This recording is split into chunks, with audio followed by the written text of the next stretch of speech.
اعوذ باللہ السمیع العلیم العظیم الحفیظ بوجہ الکریم وسلطانہ القدیم من الرجس الخبیث المخبث الشیطان اللعین الرجیم وقبیلہ ونفخہ ونفسہ وہمزہ۔ بسم اللہ الرحمن الرحیم۔ تمام نبیوں کے سردار حضرت محمد صلی اللہ علیہ وآلہ وسلم اور تمام مذاہب کے سردار دین اسلام کے پیروکاروں، السلام علیکم طبتم رحمتیں اور برکتیں۔ و سلام حضور صلی اللہ علیہ وآلہ وسلم کی ذات پر اور دنیا کے عظیم ماں باپ حضور صلی اللہ علیہ وسلم کے ماں باپ حضرت آمینہ، حضرت عبداللہ۔ بڑے عرصے کے بعد آپ سے پھر سامنا ہو رہا ہے۔ اصل میں جس ہستی پہ گفتگو کرنا چاہتا تھا اپنے آپ کو اس قابل ہی نہیں سمجھ پا رہا تھا، اتنی عظیم ہستی، لیکن پھر سمجھا کہ چلو جو کچھ میرے پاس ہے میں ان کی بارگاہ میں لے کے حاضر ہو جاتا ہوں۔ آج 32ویں مرحلے میں گفتگو داخل ہوئی۔ چونکہ میں نے امام احمد بن حنبل رحمۃ اللہ علیہ پہ گفتگو کی تھی اس سے پہلے، تو امام احمد بن حنبل جو مشہور ہوئے، میں کہتا ہوں کہ ان میں ایک عبد القادر جیلانی رحمۃ اللہ علیہ کی ہستی بھی سبب ہے۔ غوث اعظم جنہیں الغوث الاعظم جنہیں کہا جاتا ہے، قندیل نورانی، شہباز لامکانی، قندیل نورانی، الشیخ سید عبد القادر گیلانی الحسنی والحسینی رحمۃ اللہ علیہ الحنبلی۔ ان گفتگو آگے بڑھانے سے پہلے وہ جو ہمارا طریقہ ہے، ذرا نام پہ گفتگو ہو جائے۔ آپ کا جو نام بولا جاتا ہے، ویسے تو 99 نام ہیں آپ کے، صفاتی نام جو ہیں وہ بولے گئے، عقیدت ہے۔ ویسے جو لکھا جاتا ہے سید محی الدین عبد القادر گیلانی حنبلی اشعری الحسنی والحسینی رحمۃ اللہ علیہ۔ یہ وہ چیزیں جو ضروری آپ کے اس میں گرامی کے اندر آتی ہیں۔ سب سے پہلے سید ہے، یہ ہمارے معاشرے کے اندر اس کو سید بولا جاتا ہے۔ دیکھیے میں آپ لوگوں کی غلط نہیں نکالتا، لیکن بتلا دیتا ہوں کہ یہ کچھ ایسا بھی ہے۔ میں خود ہمارے جو معاشرے کے اندر جو لفظ بولا جاتا ہے ہم اسے ہی اڈاپٹ کر لیتے ہیں۔ تو یا کے اوپر زبر بولی جاتی ہے، اکثر بول جاتے ہیں، لیکن جب میننگ خراب ہوتے ہوں تو ذرا توجہ دیا کریں، ویسے پروننسیشن جو بھی آپ بولتے جائیں۔ سید جو ہے، یہ لفظ السید، اس کی جمع اسیاد آتی ہے اور سیائد بھی آتی ہے۔ سید کا معنی ہوتا ہے سردار۔ قرآن مجید میں یہ حضرت یحییٰ علیہ السلام کے لیے یہ لفظ آیا، سیدم و حسورا، سیدم، اللہ تعالیٰ نے ان کے لیے سید کا لفظ استعمال کیا ہے۔ ایک مرتبہ حضور صلی اللہ علیہ وآلہ وسلم کو کسی شخص نے سید کہہ دیا، تو حضور صلی اللہ علیہ وسلم نے فرمایا اللہ سید، اللہ جو ہے وہ سید ہے۔ یہ ایک حدیث مبارکہ ہے۔ اس وقت ایک سچویشن ہوگی، اس کا مطلب یہ نہیں ہے کہ کسی اور کو کہنا حرام ہے۔ بعض اوقات حضور صلی اللہ علیہ وآلہ وسلم کوئی خاص آدمی کو خاص چیز سمجھانا چاہتے ہیں۔ جب حضور صلی اللہ علیہ وآلہ وسلم کو اللہ تعالیٰ نے نواسے عطا فرمائے، حضرت امام حسین، حضرت امام حسن، تو حضور صلی اللہ علیہ وسلم نے فرمایا حسن والحسین سیدہ شباب اہل الجنہ، یہ میرا بیٹا حسن اور میرا بیٹا حسین، یہ دونوں جنتی نوجوانوں کے سردار ہیں۔ یعنی کہ وہ لوگ کہ جو جوانی میں مرے، غور سے سنیے گا، وہ لوگ جو جوانی میں مریں گے اور جنتی تھے ان کے یہ سردار ہوں گے۔ یہ بات یاد رکھیے گا، کیونکہ اس لیے کہ ایک اور حدیث بھی ہے، حضرت ابوبکر صدیق رضی اللہ تعالیٰ عنہ اور حضرت عمر کے بارے میں کہا گیا کہول اہل الجنہ، یہ سید ہیں جنتی بوڑھوں کے۔ تو جنت میں بوڑھا تو کوئی ہوگا نہیں، جنت میں تو سارے لوگ جائیں گے تو 33 سال کے جوان ہوں گے۔ تو یعنی جو جنتی جوانی میں مرا ان کے سردار یہ ہوں گے، اور جو بوڑھا ان کے سردار وہ ہوں گے۔ اب کبھی حدیث سامنے آ جائے تو ذہن میں یہ رہنا چاہیے۔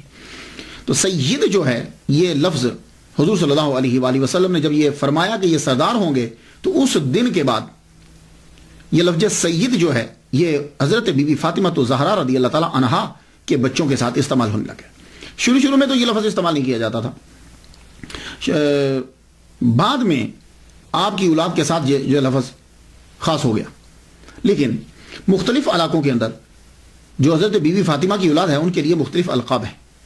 کہیں ان کو باوا کہا جاتا ہے، باوا جی، کہیں باپو کہا جاتا ہے، کہیں ان کو پکارا جاتا ہے آل نبی، اولاد علی، آل رسول، مرشد، اور عرب کے علاقوں میں سیدوں کو شریف کہا جاتا ہے. یہ جو اسیاد ہیں، سیاد ہیں، یہ انہیں شریف کہا جاتا ہے. تو عرب میں شریف امام حسن کی اولاد کو اور سید امام حسین کی اولاد کو یہ بھی کہتے ہیں مصر کی سائڈ میں.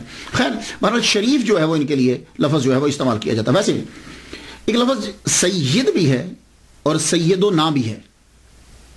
ویسے تو کوئی فرق نہیں ہے، لیکن نام کے ساتھ اگر سید لکھا ہو تو 99% اس سے مراد یہ ہوتا ہے کہ ان کی کاسٹ جو ہے وہ سید ہے، اور اگر سید و نا لکھا ہو تو پھر دونوں احتمال ہوتے ہیں. یہ بھی احتمال ہوتا ہے کہ وہ حضرت بی بی فاطمہ کی اولاد میں سے، اور یہ بھی احتمال ہوتا ہے کہ مریدین نے اپنے مرشد کو جو ہے وہ پکارا سیدنا کر کے، جیسے ہم تمام انبیاء کے ساتھ سیدنا.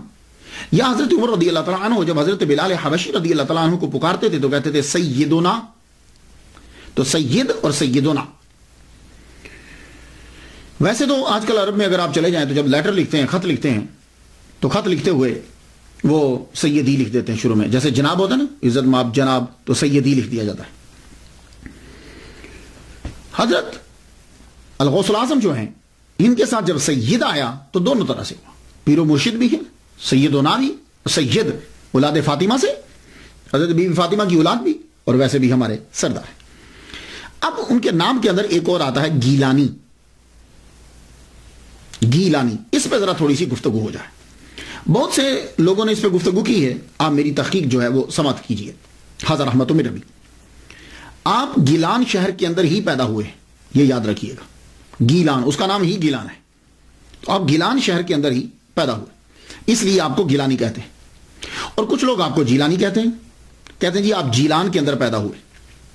لیکن یہ بات ہوتا ہے کہ جیلان اور گیلان دونوں ایران کے ہی شہر ہیں. دونوں، جیلان بھی اور گیلان بھی، اور اب بھی ایران کے اندر یہ موجود ہیں.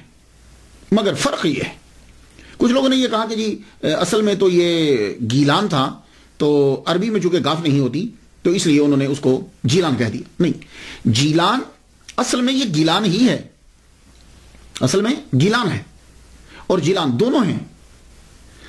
تو جیلان گیلان، گیلان جیلان نہیں، ایسا نہیں، دونوں قصبے ہیں. لیکن دونوں میں فرق یہ ہے کہ جیلان جو ہے یہ قصبہ ہے اور گیلان جو ہے یہ صوبہ ہے. تو جیلان جو ہے یہ قصبہ ہے کلاتائے ہائے غربی رورل ڈسٹرکٹ کا. اب رورل ڈسٹرکٹ جو ہے اس کے اندر 4 قصبے آتے ہیں، یہ یاد رکھیے. تو 4 قصبوں میں سے کلاتائے ہائے غربی، اس کے 4 قصبوں میں سے ایک قصبہ جو ہے وہ جیلان ہے. اب یہ جو قصبہ ہے یہ ضلع بستام میں ہے، اور ضلع بستام صوبہ سمنان میں، اور صوبہ سمنان ملک کے ایران میں. ایک چھوٹا سا ایک قصبہ ہے، اور 2013 کے مطابق یہ جیلان قصبے کی آبادی جو ہے وہ تقریباً 800 ہے. 800 ہے. تو اب یہ پہلے سمجھ لیجئے کہ جیلان بھی ایک قصبہ ہے، لیکن یہ ایک قصبہ ہے. رورل ڈسٹرکٹ کے اندر 4 قصبے ہوتے ہیں اور ان میں ایک قصبہ یہ جیلان ہے. اب آ جائیے گیلان. تو گیلان جو ہے یہ جدید ایران کے اندر یہ ایک صوبہ ہے، 31واں صوبہ ہے گیلان. اور یہاں کی بنی ہوئی اشیاء بہت مشہور ہیں. اور گیلان کا جو صوبہ ہے یہ ایران کی جنت کہلاتا ہے، یہ یاد رکھیے گا. جیسے ہمارے ہاں کشمیر ہے، کاغان ہے، چترال ہے، یا سوئٹزرلینڈ یورپ کے اندر ہے. تو ایران کے اندر جو گیلان ہے یہ ایران کی جنت کہلاتا ہے. کیوں؟ باغات ہیں، دریا ہیں، سبزہ ہی سبزہ ہے. اب اور یہاں کے جو اصلی لوگ ہیں وہ خود کو گیلکی کہلواتے ہیں. گیلان کے جو پرانے لوگ ہیں، جو اصلی باشندے ہیں، اور وہ اپنی لینگویج کو بھی، جو اصل میں پرشین کی، فارسی ہی کی ایک قسم ہے، ایک لائن ہے، وہ اپنی لینگویج کو گیلکی لینگویج کہتے ہیں، جبکہ ہے وہ پرشین.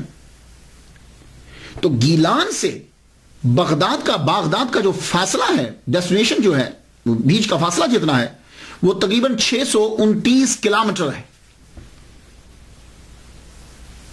تو کئی وجوہات کی بنا پر، میں نے جو بہت پڑھا، اتنا وقفہ جو اس تقریر کے اندر ہوا، کئی ایسے قرائن ہیں اور شواہد ہیں کہ جس سے یہ پتہ چلتا ہے کہ آپ گیلان ہی کے اندر رہتے تھے، جیلان میں نہیں، گیلان ہی کے اندر رہتے تھے۔ تو اب یہ گیلان جو ہے، اسی کو جب لکھا گیا عربی کے اندر، کیونکہ تب تو آپ کی پرانی جتنی کتابیں ہیں وہ ساری عربی میں ہیں، تو عربی میں گاف نہیں ہوتا، تو اس کو گاف کو جیم کر دیا گیا، لیکن فارسی میں اور اردو کے اندر وہاں گاف ہوتا ہے، گاف لکھا جاتا ہے، تو اس لیے ایسا ہو سکتا ہے، لیکن گیلان ہی ہے۔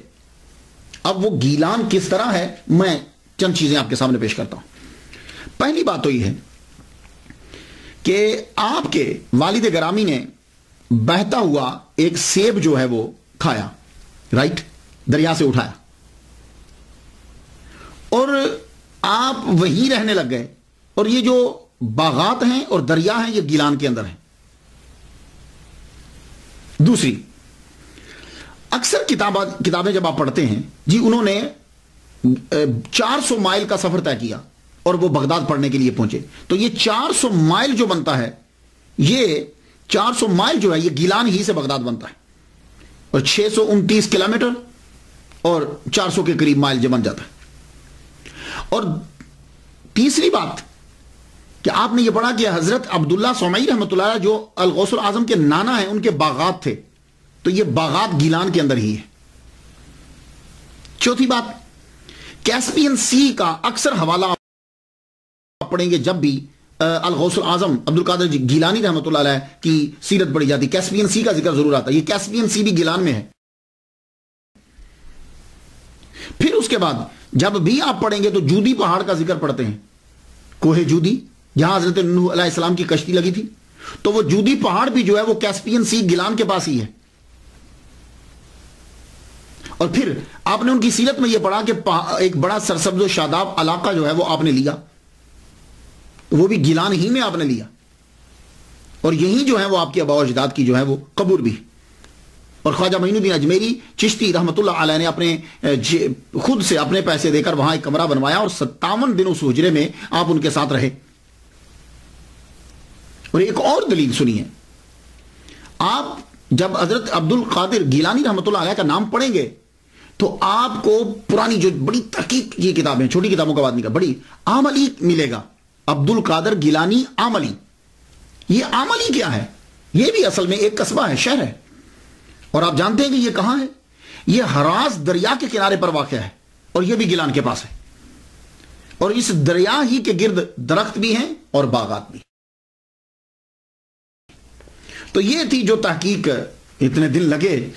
تو اصل میں آپ رہتے ہیں، آپ کا گھر اور نانا یہ سب ہراز دریا کے کنارے پر ہی،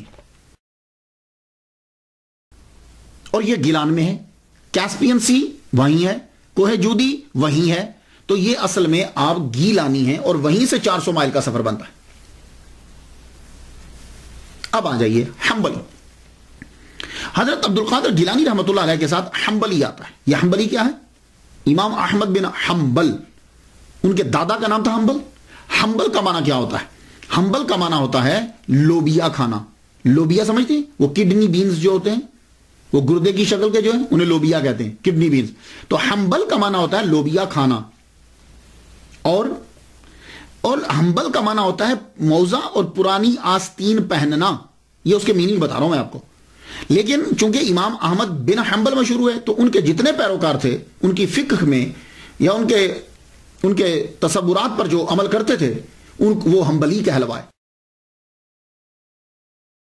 تو الغوث الاعظم عبد القادر گیلانی رحمۃ اللہ علیہ حنبلی اس لیے کہلوائے کہ آپ امام احمد بن حنبل رحمۃ اللہ علیہ کے پیروکار تھے فقہ کے اندر۔ یہ بات آپ یاد رکھیے گا۔ اور امام احمد بن حنبل کے آپ پیروکار کیوں ہوئے؟ یہ ایک بڑا کوشچن ہے۔ عبد القادر گیلانی رحمۃ اللہ رفع اجدان کرتے تھے، یہ بات یاد رکھیے گا، آپ حنفی نہیں ہیں، تو آپ حنبلی کیوں رہے؟ اس کی ایک وجہ تو یہ ہے کہ آپ المدرسۃ النظامیہ میں پڑھتے رہے۔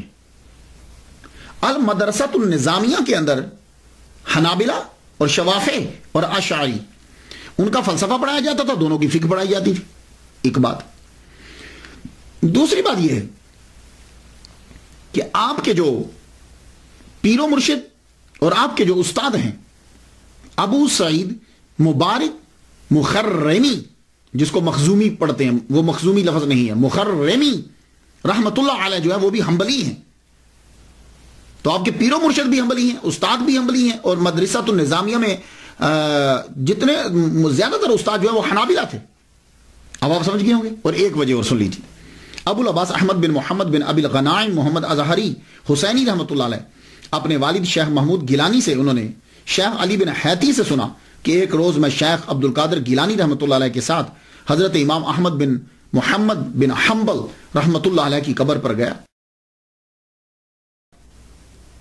تو میں کیا دیکھتا ہوں کہ جو ہی عبد القادر گیلانی رحمۃ اللہ علیہ امام احمد بن حنبل رحمۃ اللہ علیہ کی قبر انور پر پہنچے تو آپ اپنی قبر سے باہر نکل آئے. اللہ اکبر جل شان. آپ اپنی قبر مبارک سے باہر نکل آئے اور شیخ عبد القادر گیلانی رحمۃ اللہ علیہ کو اپنے سینے سے لگایا اور خلعت عطا فرمائی. اب آپ سمجھ گئے. اس وجہ سے آپ جو ہیں وہ حنبلی آپ کے نام کے ساتھ لگتا ہے. اور الحسنی والحسینی، حسنی اور حسینی بھی کہتے ہیں. اس کی وجہ آپ کی والدہ ام الخیر فاطمہ بنت عبداللہ سمعی امام حسین رضی اللہ تعالیٰ عنہ کی اولاد سے، آپ کی والدہ جو ہے، اس لیے آپ کو حسینی کہا جاتا ہے. اور آپ کے والد گرامی سید صالح امام حسن کی اولاد سے تھے، اس لیے آپ کو حسنی کہا جاتا ہے. اور آپ نجیب الطرفین سید ہیں. اللہ اکبر. اللہم صلی علی سیدنا محمد و ابوی محمد و آل محمد و صحابہ محمد و بارک وسلم.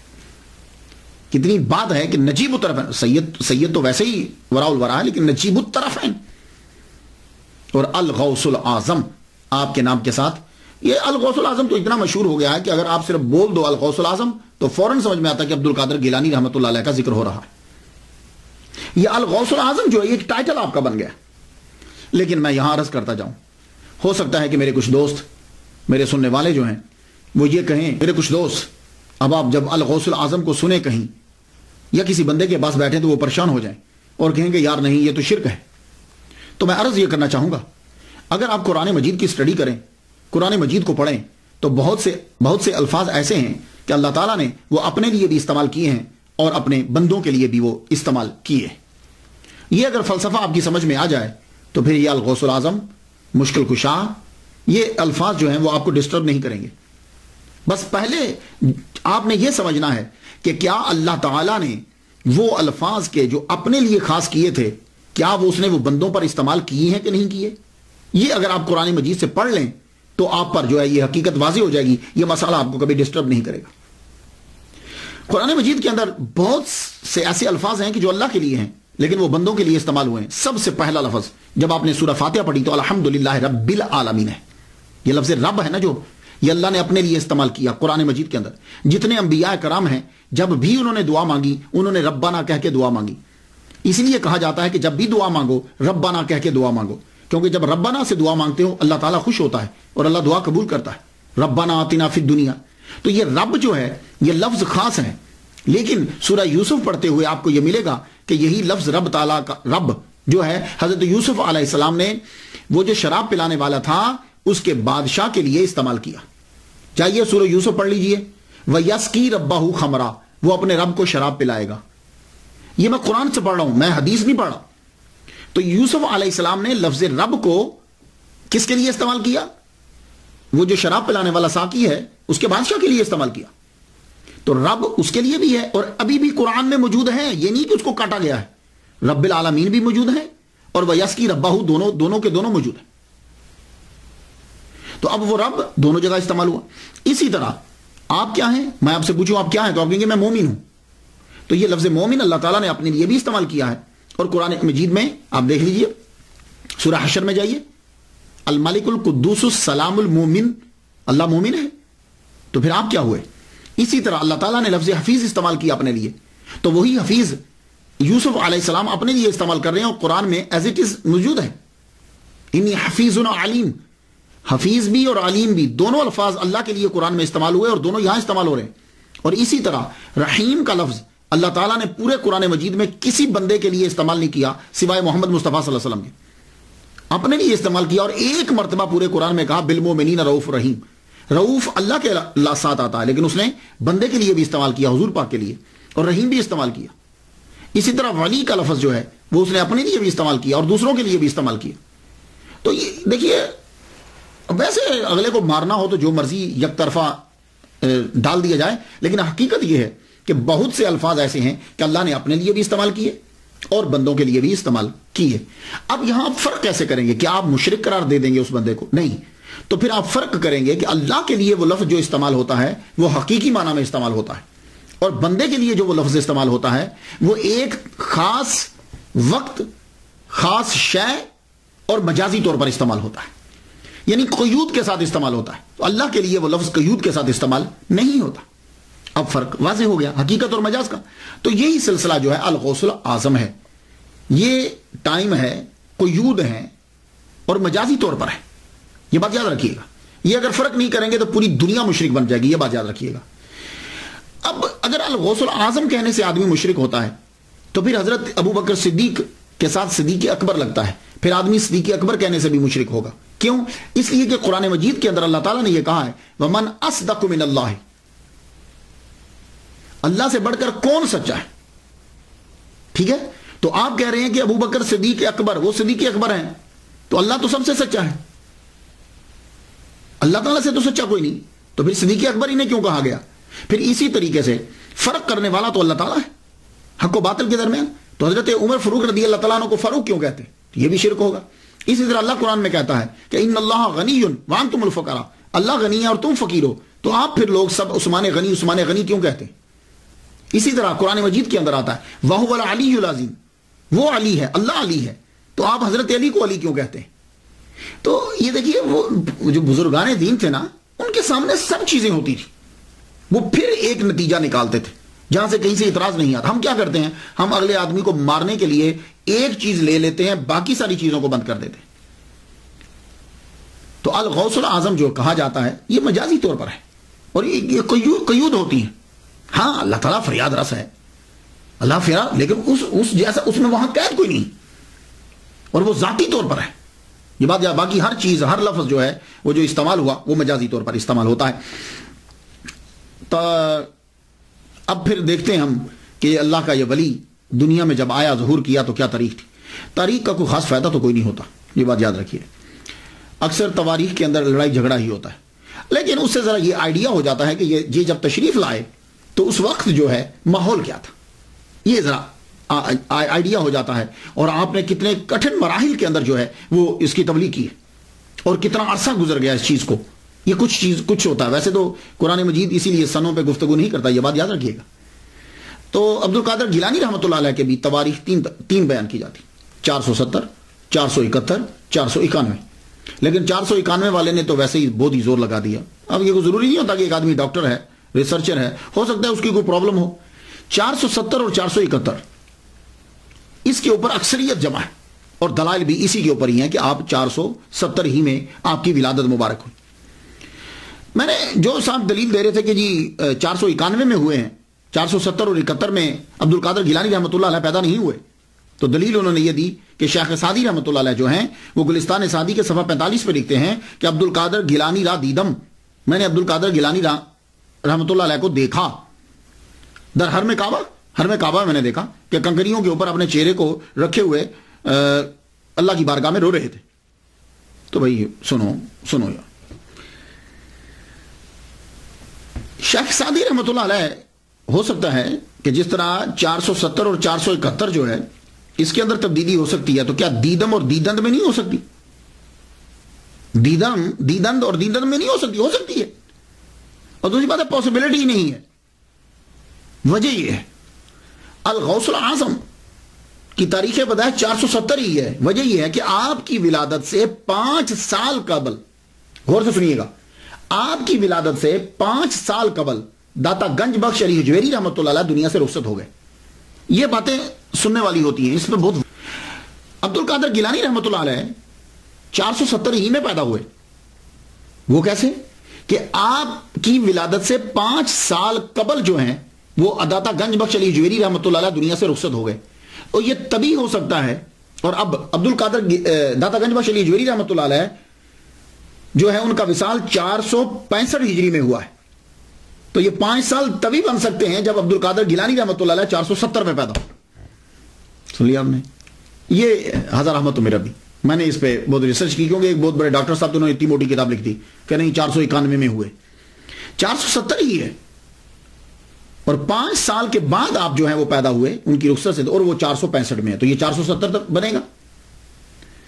خاندان جو ہے عبد القادر گیلانی رحمۃ اللہ علیہ کا خاندان عظیم خاندان، سادات کا خاندان، اللہ اکبر، اس خاندان کو سلام. نجیب الطرفین سید، اور کردار کی کمال تک پہنچے ہوئے، ماں باپ بھائی نانا، اللہ اکبر جل شانہ. الغوث العظم کا نانا سید عبداللہ سومئی رحمۃ اللہ علیہ حسینی سید، اور آپ کے والد گرامی سید ابو صالح موسیٰ رحمۃ اللہ علیہ یہ حسنی سید ہے. ان کی شادی کا واقعہ بھی بڑا عجیب ہے. حضرت سید ابو صالح موسیٰ رحمۃ اللہ علیہ آپ گیلان میں رہتے تھے، اور گیلان میں سبزہ ہی سبزہ ہے، باغات ہیں، دریا، پہاڑ، بہت خوبصورت منظر ہے، کبھی آپ جائیے. تو اب ایسے علاقے کے اندر ایک ینگ آدمی کو کیسے بچنا ہے؟ تو اس کے لیے بہترین طریقہ یہ ہے کہ وہ روزے رکھے. اس لیے جوان آدمی کے لیے روزے رکھنے کا کہا گیا. اور آپ نے کبھی غور کیا 13 14 15 13 14 15 چاند کی روزے رکھنے کو حضور نے بولا؟ کیوں؟ چاند عروج پہ ہوتا ہے، اور جب چاند عروج پہ ہوتا ہے تو پھر پانی جو ہے وہ اچھلتا ہے. کبھی آپ جائیے سمندر پہ دیکھیے، اس کی وجہ سے انسان کے اندر کا بھی جو ہے وہ بھی جوش مارتا ہے. تو ان دنوں میں روزہ رکھنے کو کہا گیا. اور آپ نے دیکھا کہ جتنے بڑے بڑے ہوٹل ہیں مہنگے، جو بڑی بڑی یہ عمارتیں بنتی ہیں، وہ سمندر کے کنارے پہ بناتے ہیں. ایک ویو آتا ہے، وہاں لوگ عیاشی کے لیے جاتے ہیں. تو جہاں سبزہ ہوگا، دریا ہوں گے، پانی ہوگا، تو وہاں کنٹرول کیسے کرے آدمی اپنے اوپر؟ تو بہترین طریقہ روزہ ہے. تو حضرت سید ابو صالح موسیٰ جوانی میں روزے رکھ رہے ہیں. تو روزہ رکھتے ہوئے آپ چل رہے ہیں ایک دریا کے ساتھ ساتھ. میری بڑی کوشش تھی بچپن سے میں تلاش کروں کہ یہ دریا کون سا ہے کہ جس دریا کے کنارے آپ چل رہے ہیں. تو جب میری ریسرچ یہ ہے کہ وہ دریا جو ہے وہ ہراز ریور ہے، یہ گیلان کے اندر ہے. اور اگر آپ اس دریا کو جا کر دیکھیں تو یہ دریا اب بھی گلیوں محلوں سے گزرتا ہوا نظر آتا ہے. اس کی مثال میں آپ کو دیتا ہوں. کوئی دریا جب پہاڑی رستوں سے نکل رہا ہو نا تو تب جا کے دیکھیے گا اس کو. یا آپ کبھی کینیڈا آئے ہوں تو کینیڈا کا بھی دریا جو ہے نا وہ بھی اسی طرح سڑک کے ساتھ ساتھ گزرتا جاتا ہے. تو وہ بالکل شفاف پانی ہو جاتا ہے، اتنی گہرائی نہیں ہوتی، نالے کی طرح نکلتا جاتا ہے. تو یہ ہراز دریا بھی بالکل اسی طرح ہی ہے. تو ہراز دریا کے کناروں کے اوپر باغات ہیں، یہ بات یاد رکھیے گا. اور یوں نکلتا ہے، ایسا لگتا ہے جیسے گلیوں میں سے گزرا ہے. تو آپ اس کے بالکل کنارے پہ چل رہے ہیں تو ایک سیب بہتا ہوا آ گیا. اور یہ باغات، سیب کے باغات اور یہ سارے سرسبز و شاداب علاقہ گیلان کے اندر ہی ہے، اور ہراز بھی ریور گیلان میں ہی ہے. تو وہاں سے جب سیب بہتا آ رہا تھا آپ نے سیب اٹھا لیا. سیب اٹھا کے کہا چلو روزہ افطار کر لیں گے. روزہ تو افطار کر لیا. افطار کرتے ہی بعد میں خیال آیا یہ کیا کر بیٹھا میں؟ اگر قیامت کے دن اس کے بارے میں پوچھ گچھ ہو گئی تو میں کہاں سے جواب دوں گا؟ آپ سوچنے لگے کیا کروں. ایک دم خیال آیا کہ یہ ادھر سے آ رہا تھا، مخالف سمت میں چل پڑے. جدھر سے وہ آ رہا تھا سیب، تو اب جب وہ چل پڑے تو ایک جگہ پہ پہنچے. ابھی بھی آپ جا کے دیکھیں تو ہراز ریور کے گرد میں باغات اور شاخیں اور درخت آپ کو نظر آئیں گے. تو یوں ایک سیبوں کا باغ ہے، اور اس ایک درخت کی شاخ جو ہے وہ یوں ہراز ریور کے یوں جھکی ہوئی ہے. آپ سمجھ گئے کہ یہیں کا گر کے گیا ہے. آپ کھڑے ہو گئے، دروازہ کھٹکھٹایا، اندر سے ملازم آیا. جی آپ کو کس سے ملنا ہے؟ کہا مجھے اس باغ کے مالک سے ملنا ہے. کیوں خیریت ہے؟ کہا سیب کھا لیا اس باغ کا تو معافی مانگنے آیا. ملازم کی بھی عمر گزر چکی تھی، نوجوان کا چہرہ دیکھتے ہوئے اچھا حیران ہوتا ہوا واپس چلا گیا.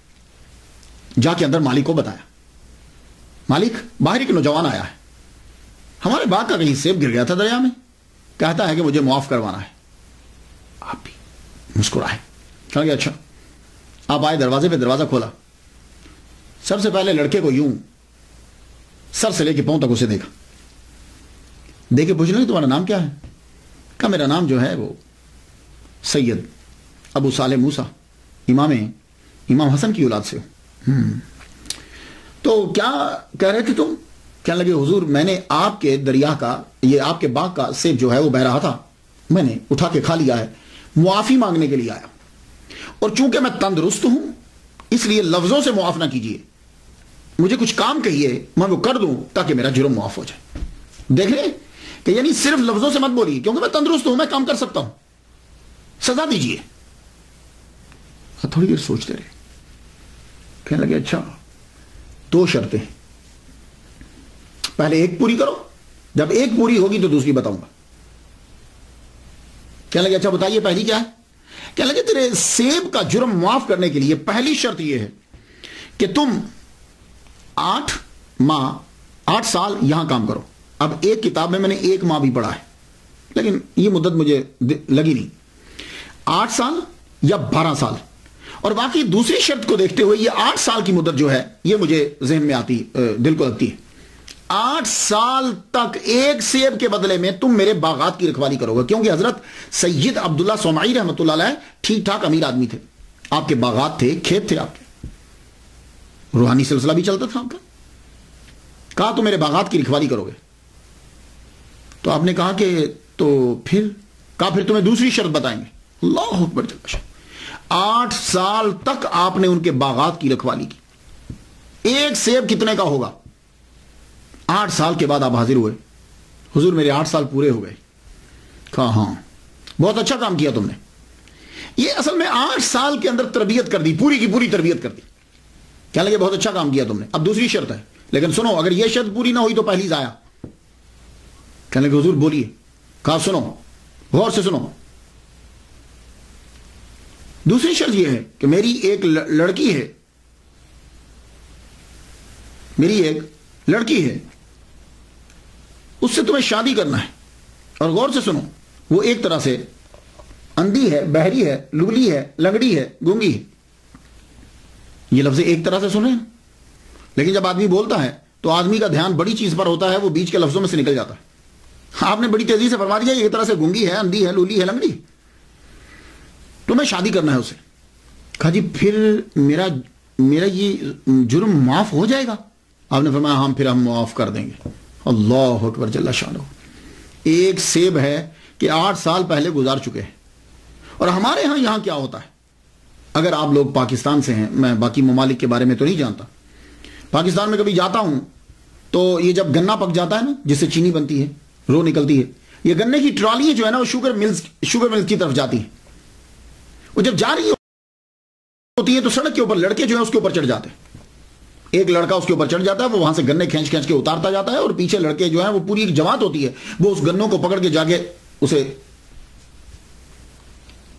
اسی طریقے سے اگر آپ گاؤں میں چلے جائیں، گاؤں میں لوگ رات کو جاتے ہیں، اگر وہاں سبزی کی فصل ہے، کھیت ہیں، سبزیاں اگائی کسی نے، یہ کوئی چیز اگائی ہے، تو وہ وہاں بیٹھیں گے رفع حاجت کے لیے، لیکن وہاں سے جو ہے نا وہ اگر وہاں شلجم ہے، کوئی اور چیز ہے، اسے اکھیڑتے جائیں گے اور چوری کر کے لے کے گھر جا کے پکا دیں گے۔ اور بعض جگہوں میں تو ایسا ہوتا ہے کہ جب آدمی سو جاتے ہیں رات کے 2 بجے یا 3 بجے، کہ جس وقت اٹھ کر آدمی تہجد کے لیے اٹھتا ہے، عبادت کرتا ہے، تو لوگ کیا کرتے ہیں کہ وہاں کھیت سے چارہ کاٹ لیتے، چارہ کاٹ کے آگے اپنے جانوروں کو ڈال دیتے، اور اس کے بعد پھر فجر کی نماز باجماعت ادا کی جاتی۔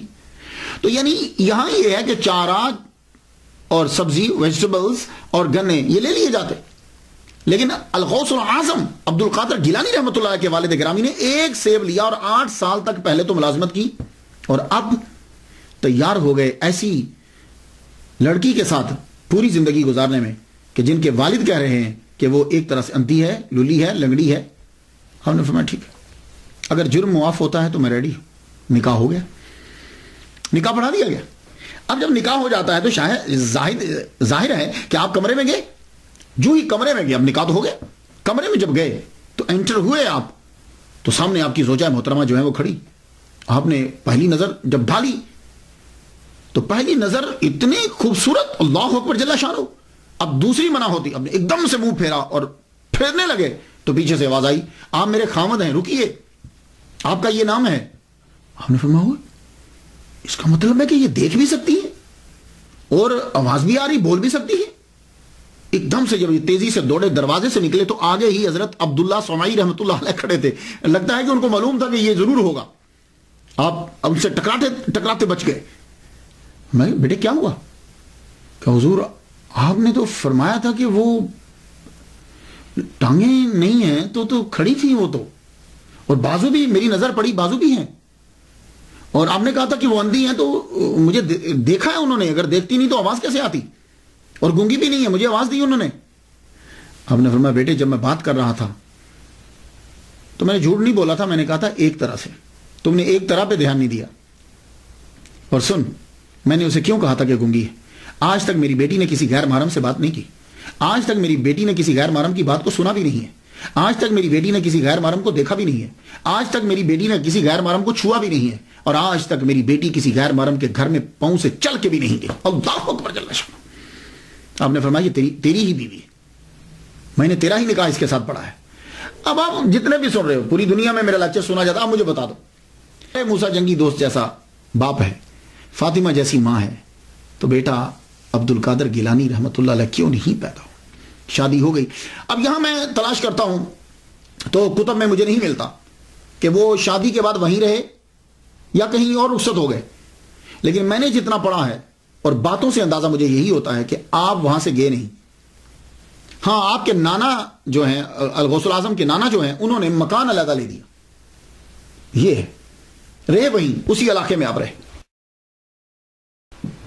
کیونکہ بات کی جو چیزیں اس بات پر دال ہیں کہ آپ اپنے نانا آپ وہیں رہے، سسر کے پاس ہی رہے۔ 60 سال جب عمر ہو گئی تو اللہ تعالیٰ نے احسان کیا، الغوث الاعظم کی ولادت ہوئی، اور یہ بھی بہت بڑی کرامت ہے۔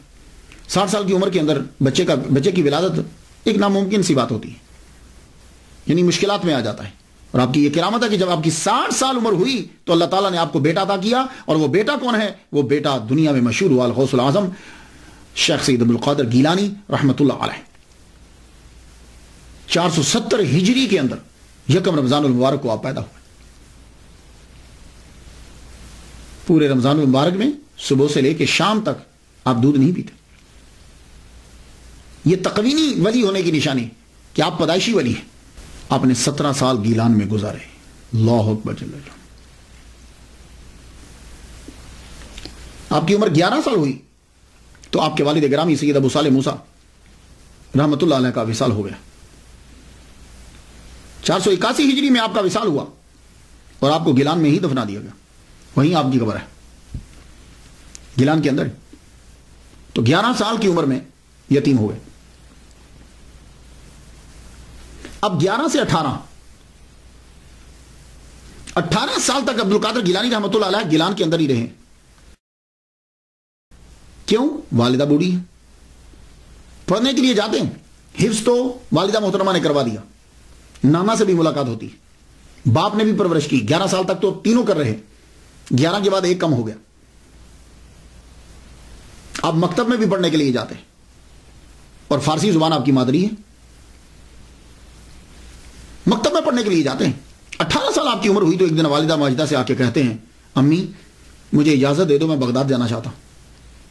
سوال یہاں یہ اٹھتا ہے کہ عبد القادر گیلانی رحمۃ اللہ علیہ 18 سال تک اپنی والدہ محترمہ کے پاس رہے، تو جانتے ہو کہ جب یہ 18 سال کے ہوئے تو والدہ محترمہ کی عمر کتنی ہوگی؟ 78 سال۔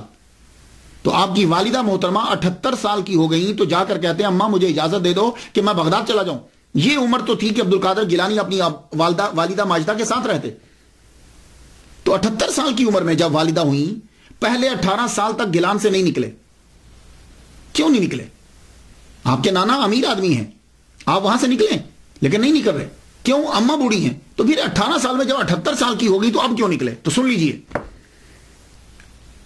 آپ ذی الحج کی 10 تاریخ آپ کے نانا کے کھیت ہیں، آپ گائے کو پکڑنے کے لیے دوڑے تاکہ میں کھیت میں جوتوں، کیونکہ آپ کام وہاں کرتے تھے، نانا کا ہاتھ بٹاتے تھے۔ تو میں کھیت جوتنے کے لیے جب گائے کے پیچھے بھاگے تو گائے نے مڑ کے پیچھے یہ کہا، عبد القادر تجھے اس لیے پیدا نہیں کیا، اللہ نے تجھے اس لیے پیدا نہیں کیا۔ آپ گائے کے منہ سے آواز، اور وہ بھی انسانوں والی، وہ لفظ سن کر آپ ایک دم سے بھاگ کر حیرانی ہوئی، چھت پہ چڑھ گیا اپنے مکان کی چھت پہ چڑھے تو کیا دیکھتے ہیں کہ سیدھا سامنے، کوئی رستے میں رکاوٹ نہیں ہے، گیلان میں کھڑے ہیں اور مقام عرفات نظر آ رہا ہے، اور تمام حاجی احرام باندھے ہوئے مقام عرفات میں کھڑے۔ اللہ اکبر جل شانہ، گیلان ایران سے آپ کو مقام عرفات نظر آ گیا تو آپ ایک دم سے چھت سے نیچے اترے اور ماں سے لپٹ گئے۔ ماں پوچھنے لگی، بیٹے کیا ہوا؟ کہا ماں میں کیا بتاؤں؟ ماں بولی بیٹے بتاؤ کیا ہو رہا تیرے ساتھ، چپ گمسم رہتے ہو؟ اب بیٹھ کر اپنی والدہ محترمہ سے بیٹھ کے بات کرنے لگے، کہنے لگے ماں جب میں چلتا ہوں نا تو مجھے ایسے محسوس ہوتا ہے کہ میرے ارد گرد کوئی ہے، اور ماں جب میں پڑھنے کے لیے مدرسے جاتا ہوں نا تو آواز آتی ہے، ہٹو ہٹو ولی اللہ کو رستہ دو، اللہ کا ولی آ رہا ہے، ہٹو رستہ دو، جگہ دو۔ تو ماں میں کسی کو محسوس کرتا ہوں اپنے ساتھ۔ اور آج ماں گائے بھی بولی کہ عبد القادر تجھے اس لیے پیدا نہیں کیا، اور ماں میں چھت پہ چڑھا ہوں نا تو مجھے مقام عرفات نظر آیا۔ ماں کی آنکھوں میں آنسو آ گئے۔ کہا تو بیٹے، کہا ماں عرض کرتا ہوں کہ مجھے بغداد جانے کی اجازت دے دو۔ ماں نے سینے سے لگایا اور ماں رو پڑی، ماں کی آنکھوں میں آنسو آ گئے۔ کہا ماں روتی کیوں، میرے بغداد جانے سے رو رہی ہو؟ کہا نہیں بیٹے بغداد تو جاؤ، ماں خود ولیہ کاملہ ہے، بیٹے جاؤ۔ تو ماں روتی کیوں پھر؟ کہا بیٹے رو اس لیے رہی ہوں کہ جب تو پڑھ لکھ کے واپس آئے گا نا تو میں نہیں ہوں گی۔ کہا اچھا ماں میں جاؤں پھر؟ کہا ٹھیک ہے بیٹے جاؤ۔ ماں نے صدری لی اپنے بیٹے کی، وہ سلوکا جیسے سمجھتے ہیں سلوکا، وہ صدری لی، اس صدری کو بھاری کپڑا لگایا، یہاں بغل کے نیچے موٹا کپڑا لگا کے اس کے اندر 40 دینار اس کے اندر رکھ دیے۔ دینار سونے کا ہوتا ہے، وہ دینار ایک لمبے سفر کے لیے 40 دینار انف کافی ہوتے ہیں، تو آپ نے یہاں رکھ دیے اور بیٹے کو صدری پہنا دی، اور پہنانے کے بعد کہا جا بیٹے اب چلا جا کے بغداد پڑھ، بڑا عالم بن۔ لیکن ایک ہی بات ہے، کسی حالت میں جھوٹ نہ بولنا، یہ جو کسی حالت میں جھوٹ نہ بولنا۔ آپ وہاں سے چلے، اپنی ماں سے اجازت لی، اجازت لے کر وہ صدری پہنی۔ اب ایک قافلہ جا رہا تھا گیلان سے بغداد، اس کے ساتھ ہو لیے۔ جب اس کے ساتھ ہو لیے، اب گیلان سے بغداد کا فاصلہ 629 کلومیٹر ہے۔ آپ نے یہ پیدل طے کیا، اور تقریباً یہ 391 مائل بنتا ہے، 91 مائلز بنتا ہے۔ 629 کلومیٹر اور 391 مائل، جسے آپ اکثر کتابوں میں 400 مائل پڑھتے ہیں۔ آپ بغداد کی طرف روانہ ہو گئے۔ یہ جو بغداد ہے نا، یہ اصل میں اس کا پروننسیشن باغداد ہے، لیکن کثرت استعمال کی وجہ سے الف گر گیا۔ جیسے پاکستان کے اندر اس کے دارالحکومت کو کہتے ہیں اسلام آباد، اصل میں وہ لفظ اسلام آباد ہے، لیکن کثرت استعمال کی وجہ سے اسلام آباد۔ جیسے وہ فیصل آباد کہتے ہیں، یہ فیصل آباد ہے، اسے فیصل آباد بولتے ہیں۔ تو یہ باغداد تھا، الف گر گیا، کثرت استعمال کی وجہ سے بغداد ہو گیا۔ یہ بغداد جو ہے، اس کی بنیاد، یہ بغداد کا معنی کیا ہے؟ کہتے ہیں کہ یہ فارسی 2 لفظوں کا مرکب ہے، باغ اور داد۔ باغ کہتے ہیں گارڈن کو، داد کہتے ہیں فیئر کو، یعنی فیئر گارڈن۔ اور کچھ نے یہ کہا کہ باغ اصل میں ایک دیوتا کا نام ہے، اور داد میں نے ہوتا ہے دینا، تو باغ داد گاڈ گفٹڈ، یعنی دیوتا نے دیا۔ خیر جو بھی ہو، اس شہر کی بنیاد عباسی خلیفہ منصور کے کہنے پر رکھا گیا۔ 30 جولائی 762 عیسوی میں اس کی بنیاد رکھی گئی۔ اس شہر کو شہرت کی بلندیوں تک پہنچانے والے عباسی خلفاء ہیں۔ اس شہر میں ہاؤس آف حکمت کے نام سے پوری دنیا کی سب سے بڑی لائبریری اس کے اندر تھی۔ ہاؤس آف وزڈم، یہ لائبریری کا نام تھا۔ سب سے بڑی لائبریری ہماری ہوتی تھی، دنیا سے کتابوں کے تمام زبانوں کے تراجم کر کر کے اس کے اندر لائبریری میں کتابیں رکھی جاتی۔ اور آج بھی عرب دنیا کا یہ دوسرا بڑا شہر ہے، پہلا قاہرہ ہے اور دوسرا یہ ہے عرب دنیا کا، اور اس کی آبادی 72,16,000 اس کی آبادی ہے۔ اب آپ بغداد کی طرف روانہ ہوئے تو اگر آج کے نقشے میں آپ دیکھیں نا تو گیلان سے بغداد جو ہے وہ راؤٹ تھوڑا سا چینج ہو، جسے روٹ بولتے ہیں، راؤٹ جو ہے وہ تھوڑا سا چینج ہے. پہلے اب تو بالکل سیدھی لائن یوں کھچتی ہے نا، تو پہلے کیا تھا کہ جب یہ گیلان سے یوں چلتے تھے تو ایسے ہو کر پھر ایسے ہو کر آتے تھے. تو جب آپ گیلان سے یوں سیدھا چلے تو اس طرح سے، اب پتہ نہیں کیا راؤٹ تھا، میں اتنا پرانا مجھے معلوم نہیں ہے. تو کیونکہ میں نے یہ دیکھا ہے کہ ہمدان جو ہے وہ سائڈ پر ہے تھوڑا سا، اور جب عبد القادر گیلانی رحمۃ اللہ علیہ چلے تھے تو تب آپ ہمدان سے ہو کر پھر چلے تھے. تو ہمدان سے ہو کر جب ترنگ کے ویرانے میں پہنچے تو اس وقت 60 ڈاکوؤں نے ایک دم سے اس پورے قافلے کے اوپر حملہ کر دیا. ان قافلوں کے سردار کا نام تھا احمد بدوی. جب انہوں نے قافلے پر حملہ کیا تو وہ رہزن جو ہیں، ڈاکو جو ہے، وہ دیکھتے تھے فیملی کس کی ہے، فیملی پر حملہ کرتے تھے. کیوں؟ اس لیے کہ جن کے ساتھ عورتیں ہوں گی زیور ضرور ہوگا. پھر وہ حملہ کرتے تھے کہ سامان زیادہ لدا ہوا کس کے پاس ہے، کیونکہ جس کے پاس زیادہ جانور ہوں گے، زیادہ سامان ہوگا، وہ تاجر ہوگا، اس کے پاس بھی مال ہوگا. اکیلے آدمی پر توجہ کم دیتے تھے وہ. تو جب وہ ڈاکو جو ہیں فیملی والوں کو لوٹنے لگے تو عبد القادر گیلانی رحمۃ اللہ علیہ بھی کھڑے ہوئے ہیں. ایک پار سے گزرا، اکیلا کھڑا کیا توجہ دے گا، کیونکہ اس کو پتا ہے اکیلے آدمی کے پاس کتنا ہوگا، اور آپ کے پاس تھا بھی کچھ نہیں، نہ سواری ہے اور کچھ ہاتھ میں پکڑا ہوا بھی نہیں. اب تیرے پاس بھی کچھ ہے یا ویسے ہی کھڑے ہوئے ہو؟ ہاں میں قافلے کے ساتھ ہوں، میرے پاس بھی ہیں 40 دینار. وہ ہنستا ہوا گزر گیا، پاس سے ہنستا ہوا گزر گیا. اب جب سارے قافلے کو لوٹ لیا گیا، بھائی کوئی بچا ہے؟ کوئی قافلے میں اور بھی ہے؟ آپ وہاں کھڑے ہوئے دیکھ رہے تھے. آپ کے پاس اب سردار آیا، آ کے پوچھتا ہے کاکا تیرے پاس بھی کچھ ہے؟ کہنے لگے ہاں ہے. بڑے حیران ہو گئے یار، کیونکہ نارملی آدمی پولیس اور چور ان کے سامنے سچ نہیں بولتا، بندہ بہت کم بولتا ہے سچ. پہلی دفعہ سچ نہیں بولے گا، تفتیش ہوگی، تحقیق ہوگی تو شاید سچ ظاہر ہو جائے. تو اس نے جب پوچھا کہ کیا تمہارے پاس بھی کچھ ہے، تو ہم کہنے لگے ہاں ہے. کہنے لگا کہاں ہے؟ اچھا ٹھہر رک بتاتا ہوں.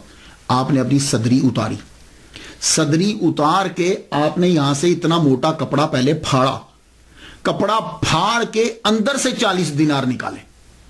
اور کوئی آدمی صدری اتار کر جانچنے بھی لگ جاتا، تلاشنے بھی لگ جاتا تو بھی نہ پا سکتا 40 دینار کو. اس طرح آپ کی والدہ محترمہ نے چھپا کر موٹے کپڑے میں رکھ دیے تھے، بنا بتائے چور بھی اس کو نہیں نکال سکتا تھا. آپ نے اس کو پھاڑ کے اس کے سامنے 40 دینار رکھ دیے. احمد بدوی نیچے اتر آیا، کہنے لگا کاکا لڑکے ایک بات تو بتا یار، یہ تو میں بھی ڈھونڈتا تو میں تلاش نہ کر پاتا، کیونکہ اب دیکھو نا ایک آدمی اس طرح کھڑا ہے تو پیسے یہاں ہوں تو کیسے تلاشیں گے؟ ہاں جیب میں ہو تو کوئی دیکھ سکتا ہے، تم نہ بتاتے تو ہم نہیں تلاش سکتے تھے، تو یہ تم نے چھپایا کیوں نہیں؟ عبد القادر گیلانی رحمۃ اللہ علیہ فرمانے لگے میری اماں نے مجھے کہا تھا، والدہ محترمہ نے کہا تھا بیٹے کسی حالت میں جھوٹ نہیں بولنا. اوئے ہوئے یہ جملہ آپ کے منہ مبارک سے نکل کے جب ہوا کے دوش پہ آیا، اور ہوا کے دوش سے جب احمد بدوی کے کانوں تک گیا، ایک دم سے وہ چیخ اٹھا اور اعلان کرنے لگا، کہنے لگا سب سامان سب کا واپس کر دو، سب لوگوں کا سامان واپس کر دو. سارے راہزن پریشان ہو گئے، ہوا کیا؟ کہ سب کا سامان جو ہے وہ واپس کر دو. کیوں حضور؟ کہنے لگا یار بس اس لڑکے کو دیکھو، یہ اپنی ماں سے کیا ہوا وعدہ نہیں بھولا، اور احمد بدوی اپنے اللہ سے کیا ہوا وعدہ بھول گیا. نیچے اترا، عبد القادر گیلانی رحمۃ اللہ کے ہاتھ چومے، کہا لڑکے تو نے مجھے رستہ دکھا دیا. اس قدر اس کے اوپر وحشت طاری ہوئی، رات کے سناٹے میں روتا ہوا نکل گیا جنگلوں کی طرف، پھر نہیں پتا چلا کہ کہاں ہوا. عبد القادر گیلانی رحمۃ اللہ علیہ کو 40 دینار واپس کر دیے گئے. اب یہاں ذرا سنو، عبد القادر گیلانی رحمۃ اللہ علیہ بغداد میں پہنچے، سب سے پہلے آپ نے وہ 40 دینار فقیروں میں تقسیم کر دی. سنو یہ ہیں 11ویں والے.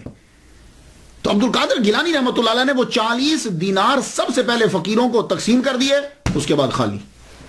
لو اس کے بعد خالی، اب اپنے پاس کچھ بھی نہیں ہے. آپ کے نانا سید عبداللہ سومائی رحمۃ اللہ علیہ کہ کوئی جان پہچان والے بغداد کے اندر تھے، ان کے پاس آپ پہنچے. اس میں مختلف روایات ہیں، لیکن میں تسلسل کے ساتھ جو بات کرنا چاہتا ہوں وہ سماعت کیجیے. انہوں نے آپ کو بتلایا کہ دیکھو یہاں 2 مدرسے ہیں بغداد کے اندر اس وقت بڑے، ایک المدرسۃ النظامیہ ہے اور ایک المدرسہ احناف ہے. بتاؤ کس میں داخل ہونا چاہتے ہیں؟ حضرت عبداللہ سومئی رحمۃ اللہ علیہ کے مریدین بھی بڑے تھے اور آپ خود بھی ٹھیک ٹھاک تھے. حضرت عبد القادر گیلانی رحمۃ اللہ فرمایا میں المدرسۃ النظامیہ میں داخل ہونا چاہتا ہوں. آپ نے المدرسۃ النظامیہ میں داخلہ کیوں لیا؟ تو میں خواتین و حضرات میں چاہتا ہوں کہ کچھ آپ کی نظر تھوڑی سی ریسرچ ہو جائے. کرامات تو آپ جا کے پڑھ لیں گے اور آپ کی زندگی گزر چکی ان کے بارے میں پڑھتے ہوئے, لیکن میں کچھ اور گوشوں پہ گفتگو کرنا چاہتا ہوں. المدرسۃ النظامیہ میں داخلہ لیا, وجہ کیا تھی؟ وجہ کیا تھی؟ مسلمانوں, جب مسلمانوں کو علم کے بارے میں پتا تھا تو مسلمانوں نے بڑی بڑی یونیورسٹیز قائم کی, اور وہ یونیورسٹیز جو ہوتی تھی وہ سب سے پہلے مدرسہ بنتی تھی. مدرسہ سے ترقی کرتے کرتے وہ یونیورسٹی بن جاتی تھی. مصر کے اندر الازہر یونیورسٹی 970 عیسوی میں اس کی بنیاد رکھی گئی, فاطمی خلفاء نے رکھی تھی, یہ بھی ایک مدرسہ تھا. مراکو میں کراویجین کی 859 عیسوی میں بنیاد رکھی گئی, یہ بھی ایک مدرسہ تھا. ٹمبکٹو میں سینکھور 988 عیسوی میں اس کی بنیاد رکھی گئی, یہ اس وقت بہت بڑی یونیورسٹی, یہ بھی مدرسہ. اور بغداد کے اندر المدرسۃ النظامیہ 1065 عیسوی میں اس کی بنیاد رکھی گئی, اور یہ بھی بہت بڑی یونیورسٹی. اس کو مدرسۃ النظامیہ کیوں کہا جاتا ہے؟ اس کی وجہ یہ ہے کہ اس کا نصاب اور اس کے بنانے میں جو ہاتھ تھا وہ سلجوق بادشاہ کے وزیر اعظم ابو علی حسن بن اسحاق خواجہ المعروف نظام الملک توسی کا تھا. اور آج جب آپ جاتے ہیں, یہ میں درس نظامی پڑھ رہا ہوں, جب آپ مدرسہ میں داخلہ لیتے ہیں, یہ کیا کر رہے ہو؟ میں حفظ کر رہا ہوں. تو آپ کیا کر رہے ہو؟ میں درس نظامی پڑھ رہا ہوں. یہ درس نظامی کیا ہے؟ یہ اس نظام الملک توسی کی وجہ سے درس نظامی, کیونکہ اس نے ہی یہ نظام بنایا تھا, یہ نصاب اس نے بنایا تھا. تو اس مدرسہ کو دریا کے کنارے بغداد میں 1065 میں عبد القادر گیلانی رضی اللہ تعالیٰ عنہ کے داخلہ لینے سے 30 سال قبل 2 سال کے اندر بنا دیا تھا. میرے عبد القادر گیلانی رحمۃ اللہ نے جہاں پڑھا ہے, میں کچھ اس کے بارے میں بھی نظر کر دوں آپ. یعنی آپ کے داخلہ لینے سے 30 سال پہلے اس مدرسے کو بنایا گیا, اور 2 سال کے اندر اس کو دریا کے کنارے کے اوپر بنایا گیا. اور یہ مدرسۃ النظامیہ یہ صرف ایک مدرسہ نہیں ہے, group of institution of higher education کا یہ نام, ایک عمارت کا نام نہیں ہے, یہ گروپ کا نام ہے. پروفیسر فلپ نے کہا ہے کہ مدرسہ نظامیہ پہلا اسلامک علمی ادارہ ہے جس میں پورا سسٹم تھا. کلاسز کے اوقات تھے, کلاسز تھیں اس کے اندر, عملہ تھا, لیولز تھے, فائنل امتحان ہوتا تھا, اسکالرشپ دی جاتی تھی, لائبریری تھی, اور نظامیہ گروپ کے اندر بہت سارے مدارس تھے. تو عبد القادر گیلانی رحمۃ اللہ علیہ نے 1095 عیسوی میں اس کے اندر جا کے داخلہ لیا. اور یہ عظیم یونیورسٹی جس میں عبد القادر گیلانی رحمۃ اللہ پڑھتے ہیں, اس کا سب سے پہلا پرنسپل امام غزالی ہیں. اور یہ وہ عظیم یونیورسٹی جس میں عبد القادر گیلانی رحمۃ اللہ علیہ پڑھتے رہے ہیں, اس میں شیخ سعدی رحمۃ اللہ علیہ بھی پڑھتے رہے. اور یہ عظیم یونیورسٹی جس میں عبد القادر گیلانی رحمۃ اللہ علیہ پڑھتے رہے ہیں, اس کے پرنسپل علامہ ابن جوزی بھی رہے ہیں. اللہ اکبر. تو آپ یہ مدرسۃ النظامیہ جو تھا, اس کے اندر یہ اس میں زیادہ تر شافعی فقہ, حنبلی فقہ پڑھائی جاتی تھی, اور فلسفہ جو تھا وہ اشعری تھا. اسی لیے عبد القادر گیلانی رحمۃ اللہ علیہ شافعی اور حنبلی دونوں پہ فتویٰ دیا کرتے تھے. خیر, آپ خود مجتہد اجتہاد کے مقام پہ فائز تھے. تو یہاں جو ہے اس کے اندر آپ نے تعلیم دی. تو ابتدائی 20 دن جو ہیں آپ کے تو فاقے میں گزر گئے. داخلہ لے لیا, اس کے اندر داخلہ مل گیا. 488 ہجری سے آپ کا تعلیمی سفر شروع ہو گیا. 488 ہجری سے 18 سال کی عمر سے. اور یہ سفر 496 ہجری تک رہا, 8 سال تک رہا. آپ نے حفظ تو اپنی والدہ ماجدہ سے کیا, فارسی زبان تو آپ کی مادری زبان تھی. اب آ کے آپ نے سب سے پہلے عربی پڑھی, عربی ادب پڑھا, تفسیر, قرآن, حدیث, فقہ, اصول فقہ, کلام, معانی, انصاب, تاریخ, سب پڑھ رہا. 8 سال کے اندر ہر شعبے کے اندر آپ نے پی ایچ ڈی کر لی, اور یہ بھی آپ کی کرامت ہے. اور خود فرماتے ہیں درست العلم حتی صرت کتبا. اب دوران تعلیم آپ کی جو زندگی گزری ہے وہ بڑی مشکل, اور یہ سارے جتنے طلباء خاص طور پر یہ میری تقریر سنیں گے, ان طلباء کے لیے یہ لایا عمل ہے. یہ چیزیں ہوتی ہیں اولیاء کرام کی. جتنے طلباء گھر سے پڑھنے کے لیے آتے ہیں, اب یہ ذرا یہ حصہ ضرور سنیے گا. آپ جب پڑھنے کے لیے آئے تو کیا ہوا آپ کے ساتھ؟ اصل میں آپ کے نانا امیر تھے، وہ وہاں سے پیسے بھیجتے، آپ شام سے پہلے، سورج ڈوبنے سے پہلے وہ پیسے آپ تقسیم کر دیتے اور خود پھر فاقو. اس کا نتیجہ یہ نکلا کہ المدرسہ النظامیہ سے رہائش آپ کو نہیں ملی، رہائش آپ سے لے لی گئی. رہائش آپ سے لے لی گئی کیونکہ یہ مدرسہ جو ہے یہ ہائی لیول کا مدرسہ تھا. جیسے آج کل آپ ہارورڈ یونیورسٹی امریکہ بول لیں، آکسفورڈ یونیورسٹی لندن میں چلے جائیں، اسلامک یونیورسٹی پاکستان، اس طرح کی ازہر یونیورسٹی میں چلے جائیں، تو بھائی فیسیں دینا پڑتی ہیں. تو آپ کیا کرتے تھے؟ جو پیسے آتے اسی وقت غریبوں کو دے دیتے، اور جتنے فقراء بیٹھے ہوتے خانقاہ میں جا کے دے دیتے، تو پھر باقی کیا بچتا؟ فیس کہاں سے دیں گے؟ تو آپ کو رہائش آپ سے واپس لے لی گئی. جب رہائش واپس لے لی گئی، لیکن اتنا کیا گیا کہ کہا چونکہ آپ محنتی ہو، پڑھتے بہت اچھا ہو، اس لیے ہم آپ کو سبق پڑھنے کی اجازت دیتے ہیں، رہائش کی نہیں. تو اب عبد القادر گیلانی رحمۃ اللہ علیہ کیا کرتے؟ آپ المدرسہ النظامیہ میں جاتے، سبق پڑھتے، اس کے بعد کتاب لے کے واپس جنگل میں چلے جاتے. اب دھوپ ہے یا بارش ہے، اب وہاں بیٹھے آپ پڑھ رہے. دھوپ ہو جاتی تو کتاب بچ جاتی، بارش ہوتی تو اب کتاب کو بچانے کے لیے چلتے. سر کے اوپر ایک امامہ شریف ہوتا پرانا، اور ایک جبہ آپ نے ذبح تن کیا ہوتا. بس اس طریقے سے آپ نے پڑھا، اور کئی دن تک آپ کو کھانا نہیں ملتا. اور آج تو مدرسہ کے اندر کھانے ملتے ہیں، کئی دن تک کھانا آپ کو نہیں ملتا. اور اگر کھانا ملتا بھی ہے، پیسے آتے بھی ہیں، تو فوراً فقراء میں تقسیم کر دیتے یا غریب طلباء میں تقسیم کر دیتے. آپ فرماتے ہیں کہ میں وہاں پڑھتا رہا، اور طالب علم 8 سالہ دور کس طرح گزاریں گے؟ فرماتے ہیں کہ ایک مرتبہ کیا ہوا کہ ایک یعقوبہ شہر کے بارے میں پتا چلا کہ وہاں کے لوگ جو ہیں بڑے اچھے ہیں، کیونکہ وہاں شیخ شریف یعقوبی رحمۃ اللہ علیہ، اللہ کے ولی، بہترین مقرر، وائز، ان کی وجہ سے وہ لوگ بڑے ہی نرم دل ہیں. وہ کیا کرتے ہیں کہ جب ان کی فصل پک جاتی ہے تو وہ غربا کو، فقراء کو، طلباء کو جو ہے وہ فصل میں سے دیتے ہیں. تو لڑکوں نے یہ کہا کہ آؤ عبد القادر تم بھی چلو ہمارے ساتھ. اللہ تعالیٰ نے آپ کی ملاقات ایک بزرگ سے کروانی تھی، ورنہ کھانے کا تو آپ کو ابھی فکر رہتی نہیں تھی. آپ ان کے ساتھ چل پڑے. جو ہی یعقوبہ شہر کے اندر داخل ہوئے، اس گاؤں میں داخل ہوئے، تو کسی نے بتایا کہ یہاں شیخ شریف یعقوبی رحمۃ اللہ علیہ ہوتے. فرمانے لگے اس وقت کہاں ہیں؟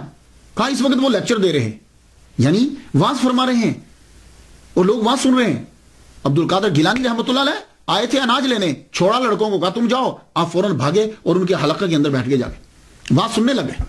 شیخ شریف یعقوبی رحمۃ اللہ علیہ تقریر فرما رہے ہیں اور سب سن رہے ہیں. اور جب آپ کا واز ختم ہوا سب اٹھ کے چلے گئے. کسی کو سوال پوچھنا تھا اس نے پوچھا، اور آپ وہاں دور ان کے سامنے مؤدب ہو کے بیٹھے. آپ جب جانے لگے تو آپ نے دیکھا کہ یہ لڑکا ابھی تک نہیں گیا. تو شیخ شریف یعقوبی رحمۃ اللہ علیہ کہنے لگے آپ کو کچھ مجھ سے پوچھنا ہے؟ میں جا رہا ہوں. کھڑے ہو کے عرض کرتے ہیں حضور آپ نے سب کو نصیحت کی، مجھے کوئی خاص نصیحت فرمائے؟ شیخ شریف یعقوبی رحمۃ اللہ علیہ نے یوں دیکھا لڑکے کو سر سے پاؤں تک. ایک دم سے آپ کا چہرہ جو ہے اس میں تبدیلی آئی. تو اس وقت فرمان لگے طالبان حق کسی غیر کے آگے ہاتھ نہیں پھیلاتے. عبد القادر گیلانی رحمۃ اللہ فرماتے میرے جسم میں ایک ایسی عجیب سی کیفیت طاری ہو گئی. میں نے اناج چھوڑا اور بھاگ گیا واپس بغداد، واپس چلا گیا. یہ کمال تھا ان کا.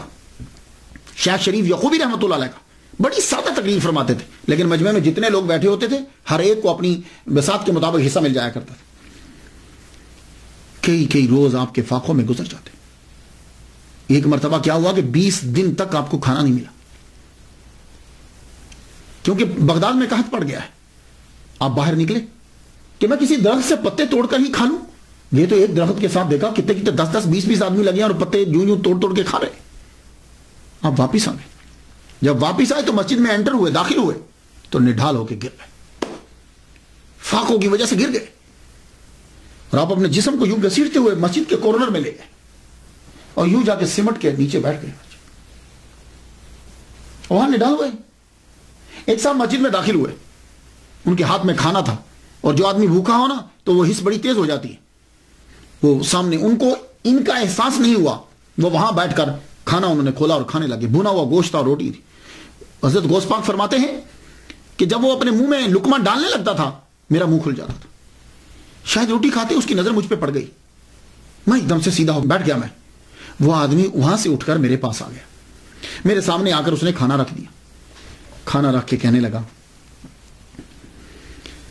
تم کھا لو، میرا یہ کھانا نہیں ہے، میں بھی کسی کا کھا رہا ہوں۔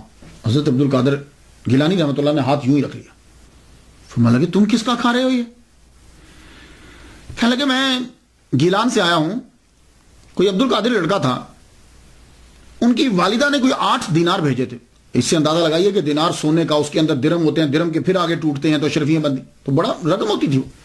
میں اس کو کئی دن سے تلاش کرا، میرا اپنا اثاثہ بھی جو ہے وہ صرف ہو گیا، اب میرے پاس اسی کے پیسے بچے تھے، میں اس کے 1 دینار کو توڑایا ہے اور میں یہ بھنا ہوا گوشت اور یہ روٹی لے کر آیا ہوں، وہ عبد القادر ملا نہیں ہے، چلو دونوں مل کے کھاتے ہیں، ملے گا تو معاف مانگ لیں گے۔ اب مسکرا پڑے، کہنے لگا کیوں مسکرا رہے ہو؟ کہا بے جھجک کھاؤ، عبد القادر میں ہی ہوں۔ آپ نے وہ تھوڑا سا کھانا کھایا، اس نے جو باقی پیسے تھے وہ دیے، عبد القادر گیلانی رحمۃ اللہ علیہ نے اسی وقت اٹھ کر وہ سارے پیسے باہر بانٹ دیے جا کے۔ اب بتاؤ، سارے پیسے باہر بانٹ دیے۔ لیکن اب سوال یہ ہوتا ہے کہ اگر عبد القادر گیلانی رحمۃ اللہ علیہ کسی سے مانگتے نہیں تھے، کام نہیں کرتے تھے، یہ جو آپ کا عرصہ ہے یہ بیچ کا، یہ کیسے گزرا؟ یعنی 18 سال کی عمر سے لے کے 46 سال کی عمر تک، 18 سال سے تو آپ آگے تھے، تو یہ پھر کیسے ہوا؟ میں نے پھر اس کی ریسرچ کی، تو کیا آپ ساری زندگی ہی بھوکے رہے؟ نہیں، آپ روزہ بھی رکھتے تھے، مسلسل بھی رکھتے تھے، فاقوں، لیکن بیچ میں ایسا ہوا کہ آپ جب پڑھنے لگتے تھے تو فاقوں کی وجہ سے کیا ہوتا تھا کہ پڑھا نہیں جاتا تھا، اتنے فاقے ہوئے، پڑھا نہیں جاتا تھا، یوں گر جاتے آپ۔ تو حتیف غیبی سے آواز آئی، جاؤ اٹھو، تعلیم کے لیے خوراک کا ہونا ضروری ہے، قوت لا یموت تو چاہیے نا، اٹھو، اتنی روٹی تو حاصل کر لو کہ جتنا پڑھ تو سکو آسانی سے۔ کہنے لگے میرے پاس تو پیسے نہیں ہیں، میں کہاں سے لوں؟ کہا جاؤ تم جا کے کرو، پیسوں کا بندوبست بھی ہم کر دیں گے، اٹھو۔ عبد القادر گیلانی فرماتے ہیں کہ میں اٹھا، بڑا مشکل کٹن مرلا تھا میرے لیے۔ فرماتے ہیں میں آگے بڑھا تو ایک نان بھائی کی دکان پر میں گیا، یہ تنور پہ جو روٹی لگاتے، تو میں اسے بات کرنے لگا۔ کہتے ہیں کہ میں نے اسے کہا کہ مجھے 1.5 روٹی روزانہ دے دیا کرو، 1.5 روٹی 24 گھنٹے میں 1.5 روٹی، یہ جو آپ کا 8 سالہ پڑھائی کا دور ہے، 1.5 روٹی مجھے روزانہ دے دیا کرو،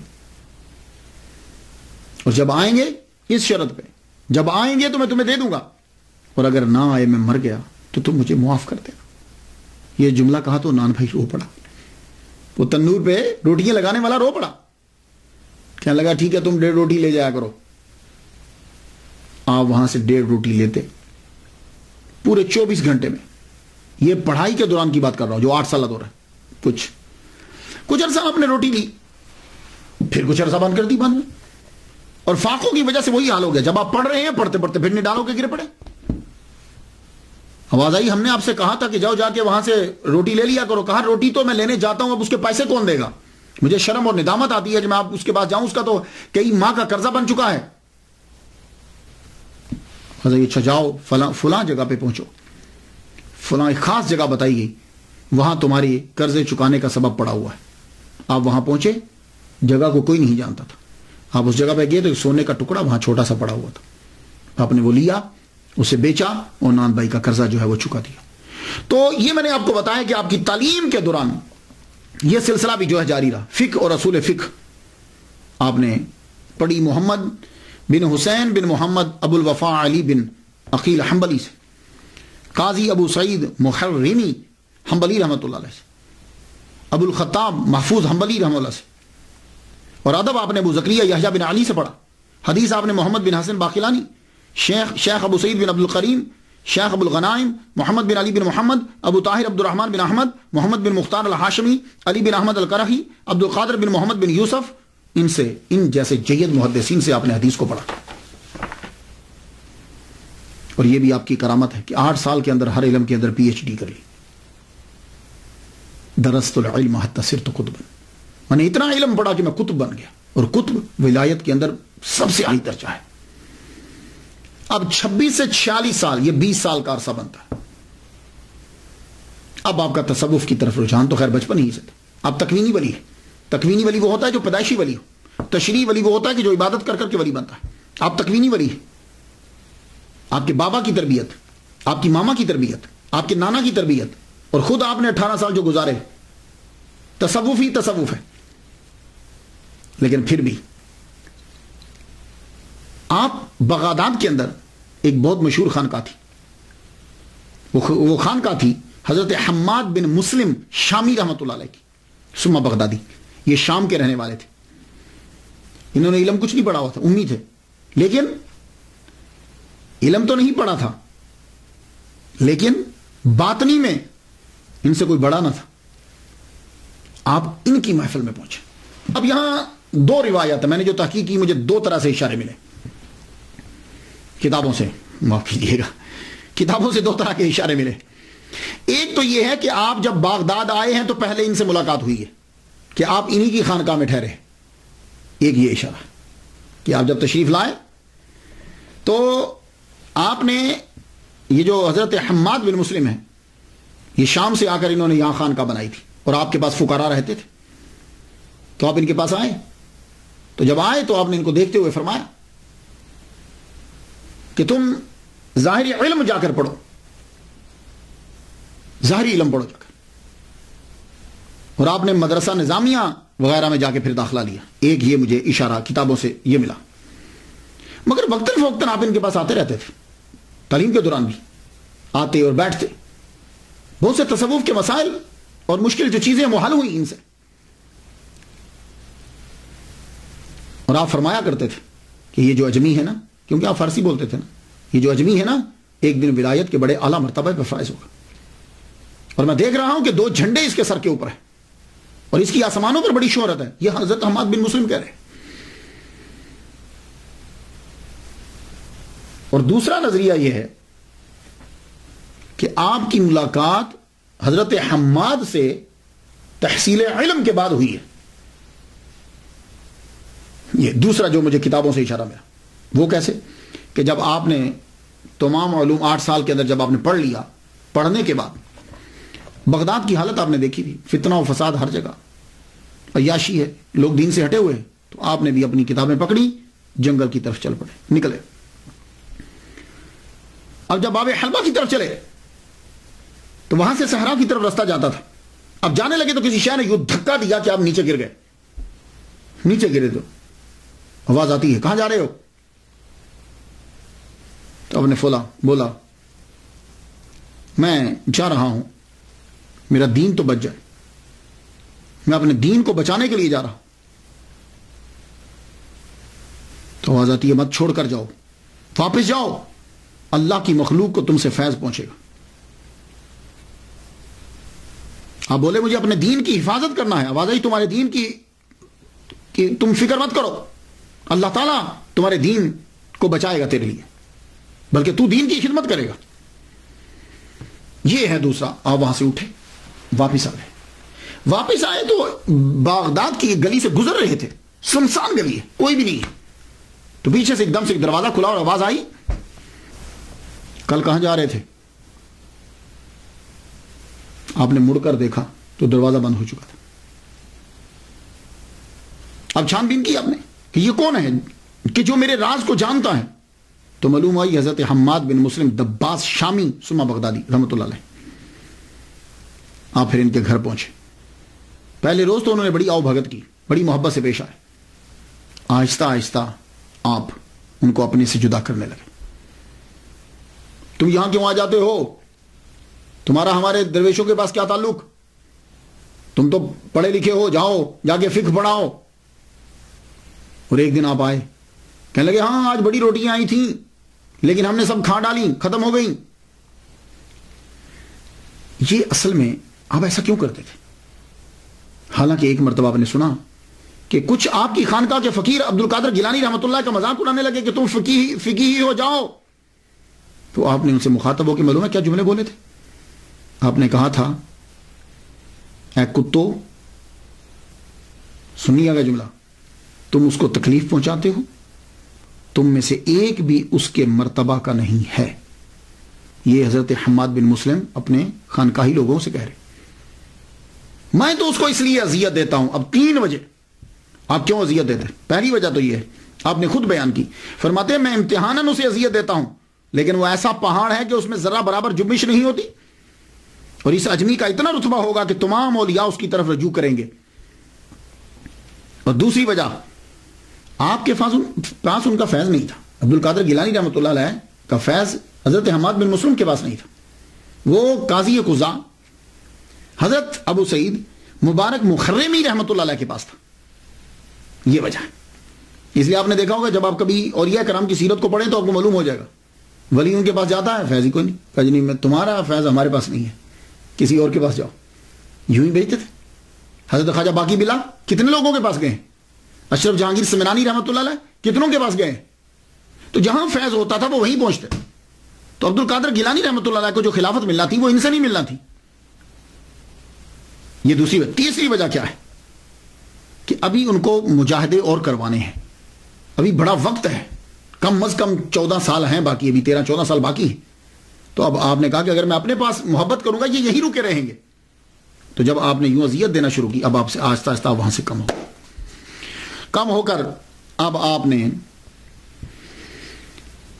اس کے بعد بایعت جو کی وہ حضرت ابو سعید مبارک مخرمی رحمۃ اللہ علیہ کی بایعت کی. آپ ان کے استاد بھی ہیں اور آپ مدرس بھی ہیں، پرنسپل بھی ہیں. آپ نے محلہ باب الازج میں آپ نے ایک مدرسہ بنایا تھا، اس مدرسے میں خود پڑھاتے تھے. اور تصوف کے اندر اتنے گئے کہ آپ نے قاضی کی سیٹ چھوڑ دی. ان کی بایعت کی عبد القادر گیلانی رحمۃ اللہ علیہ، اور یہ بھی حنبلی تھے. تو اب مجاہدات شروع ہو گیا. اب میں یہاں پڑھتا ہوں کہ کہتے ہیں کہ 20 سال آپ نے مجاہدہ کیا ہے. 20 سال جو ہے نا وہ جنگلوں میں پھرتے رہے. تو یہاں میں عرض کرنا چاہوں گا کہ جب ہم دیکھتے ہیں، سالوں کو گنتے ہیں، ان پہ تحقیق کرتے ہیں، تو کچھ لوگ جو ہیں وہ محبت میں آ کے سال بڑھا دیتے ہیں کہ اتنے سال مشقتیں اٹھائیں، اتنے لوگوں سے ملے. لیکن وہ جب ہم تحقیق کرتے ہیں تو یہ کوئی ضروری نہیں ہوتا کہ ایک آدمی 40 سال مجاہدے کرے گا ہی تو مرتبہ ملے گا. ہو سکتا ہے کہ ان کو ایک دن میں مل جائے، کوئی دن بڑھانے کی ضرورت نہیں ہوتی. اب یہ جو کہا گیا کہ 20 سال تک آپ جو ہے وہ مجاہدے کرتے رہے، اب ذرا دیکھ لیجئے. میرے نزدیک یہ صرف کوئی دورانیہ 13 سال کا بنتا ہے. وہ کس طرح؟ اب ذرا دلیل سن لیجئے.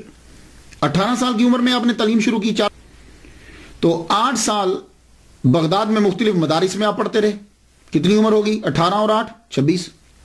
پھر آپ نے مجاہدہ شروع کیا. ٹھیک ہے. تو حضرت ابو سعید مبارک مخرمی رحمۃ اللہ علیہ نے آپ کو خلافت دی.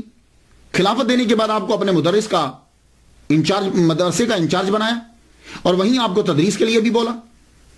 تو آپ جانتے ہیں کہ مبارک مخرمی حنبلی رحمۃ اللہ علیہ کا وصال 513 میں ہوا ہے، 513 ہجری میں ہوا ہے. اور اس وقت حضرت عبد القادر گیلانی رحمۃ اللہ علیہ کی عمر 43 سال تھی.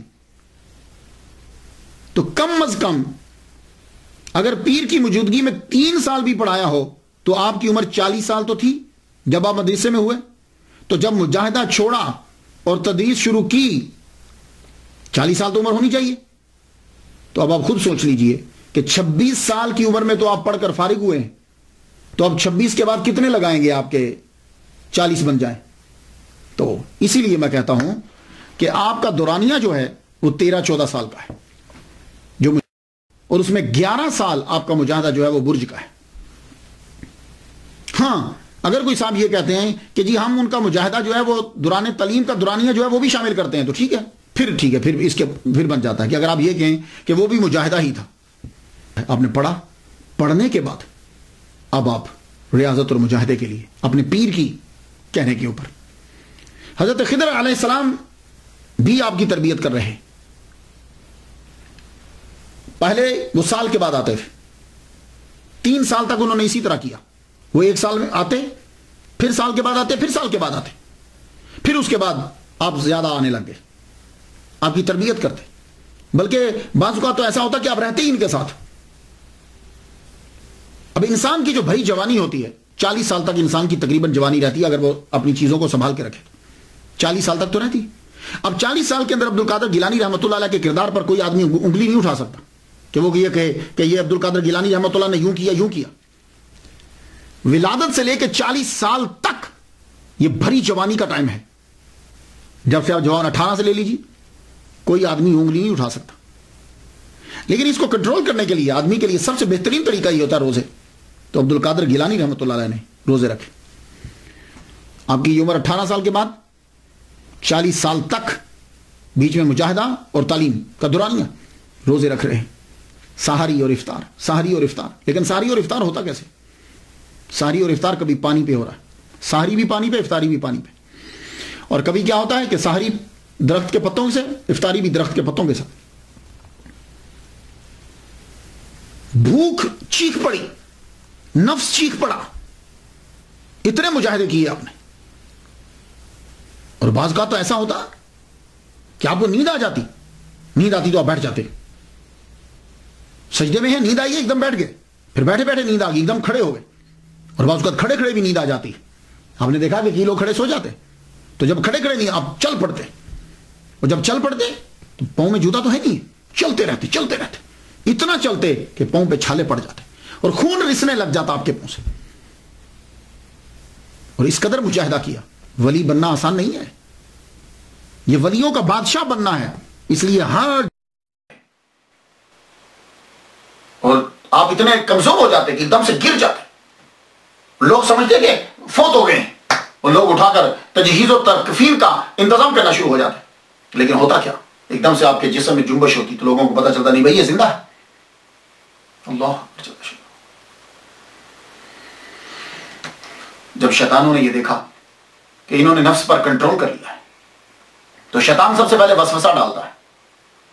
یہ بات یاد رکھیے، وہ وسوسہ ڈالے گا، خود کچھ نہیں کہتا آگے، وسوسہ ڈالتا ہے اور آدمی برائی کرنے لگ جاتا ہے. لیکن وہ وسوسہ جب ڈالتا ہے تو نفس اس کو کنٹرول کرتا ہے. تو جب تم نفس کو جس نے کنٹرول کرنا ہے، آگے تمہیں لے جانا ہے، جب تم نے اس پہ قبضہ کر لیا، اب شیطان جب دیکھا کہ نفس پر کنٹرول ہو گیا ہے، اب شیطان خود آئے. تو ابلیس خود نہیں آتا. عبد القادر گیلانی رحمۃ اللہ علیہ کو تنگ کرنے کے لیے چیلے بھیجے. اب چیلے آپ کے سامنے آ کر کھڑے ہو جاتے اور آپ بھوک سے نڈال ہو کے گرے پڑے. اب وہ آپ کو مارنے کے لیے آگے بڑھتے، اللہ تعالیٰ ایک دم سے فرشتوں کی جماعت کو بھیجتا، وہ آ کے لڑتے اور ان کو مارتے. اب جب یہ شیطانوں نے یہ دیکھا کہ ہمارا بس نہیں چل رہا، اب ابلیس خود آیا. ابلیس خود نہیں آتا، یہ یاد رکھیے، ابلیس خود نہیں آتا، وہ اس کے چیلے ہی بڑے پاورفل ہیں. لیکن عبد القادر گیلانی رحمۃ اللہ علیہ نے شیطانی دنیا کو تباہ کر کے رکھ دیا، دن نہ اٹھے.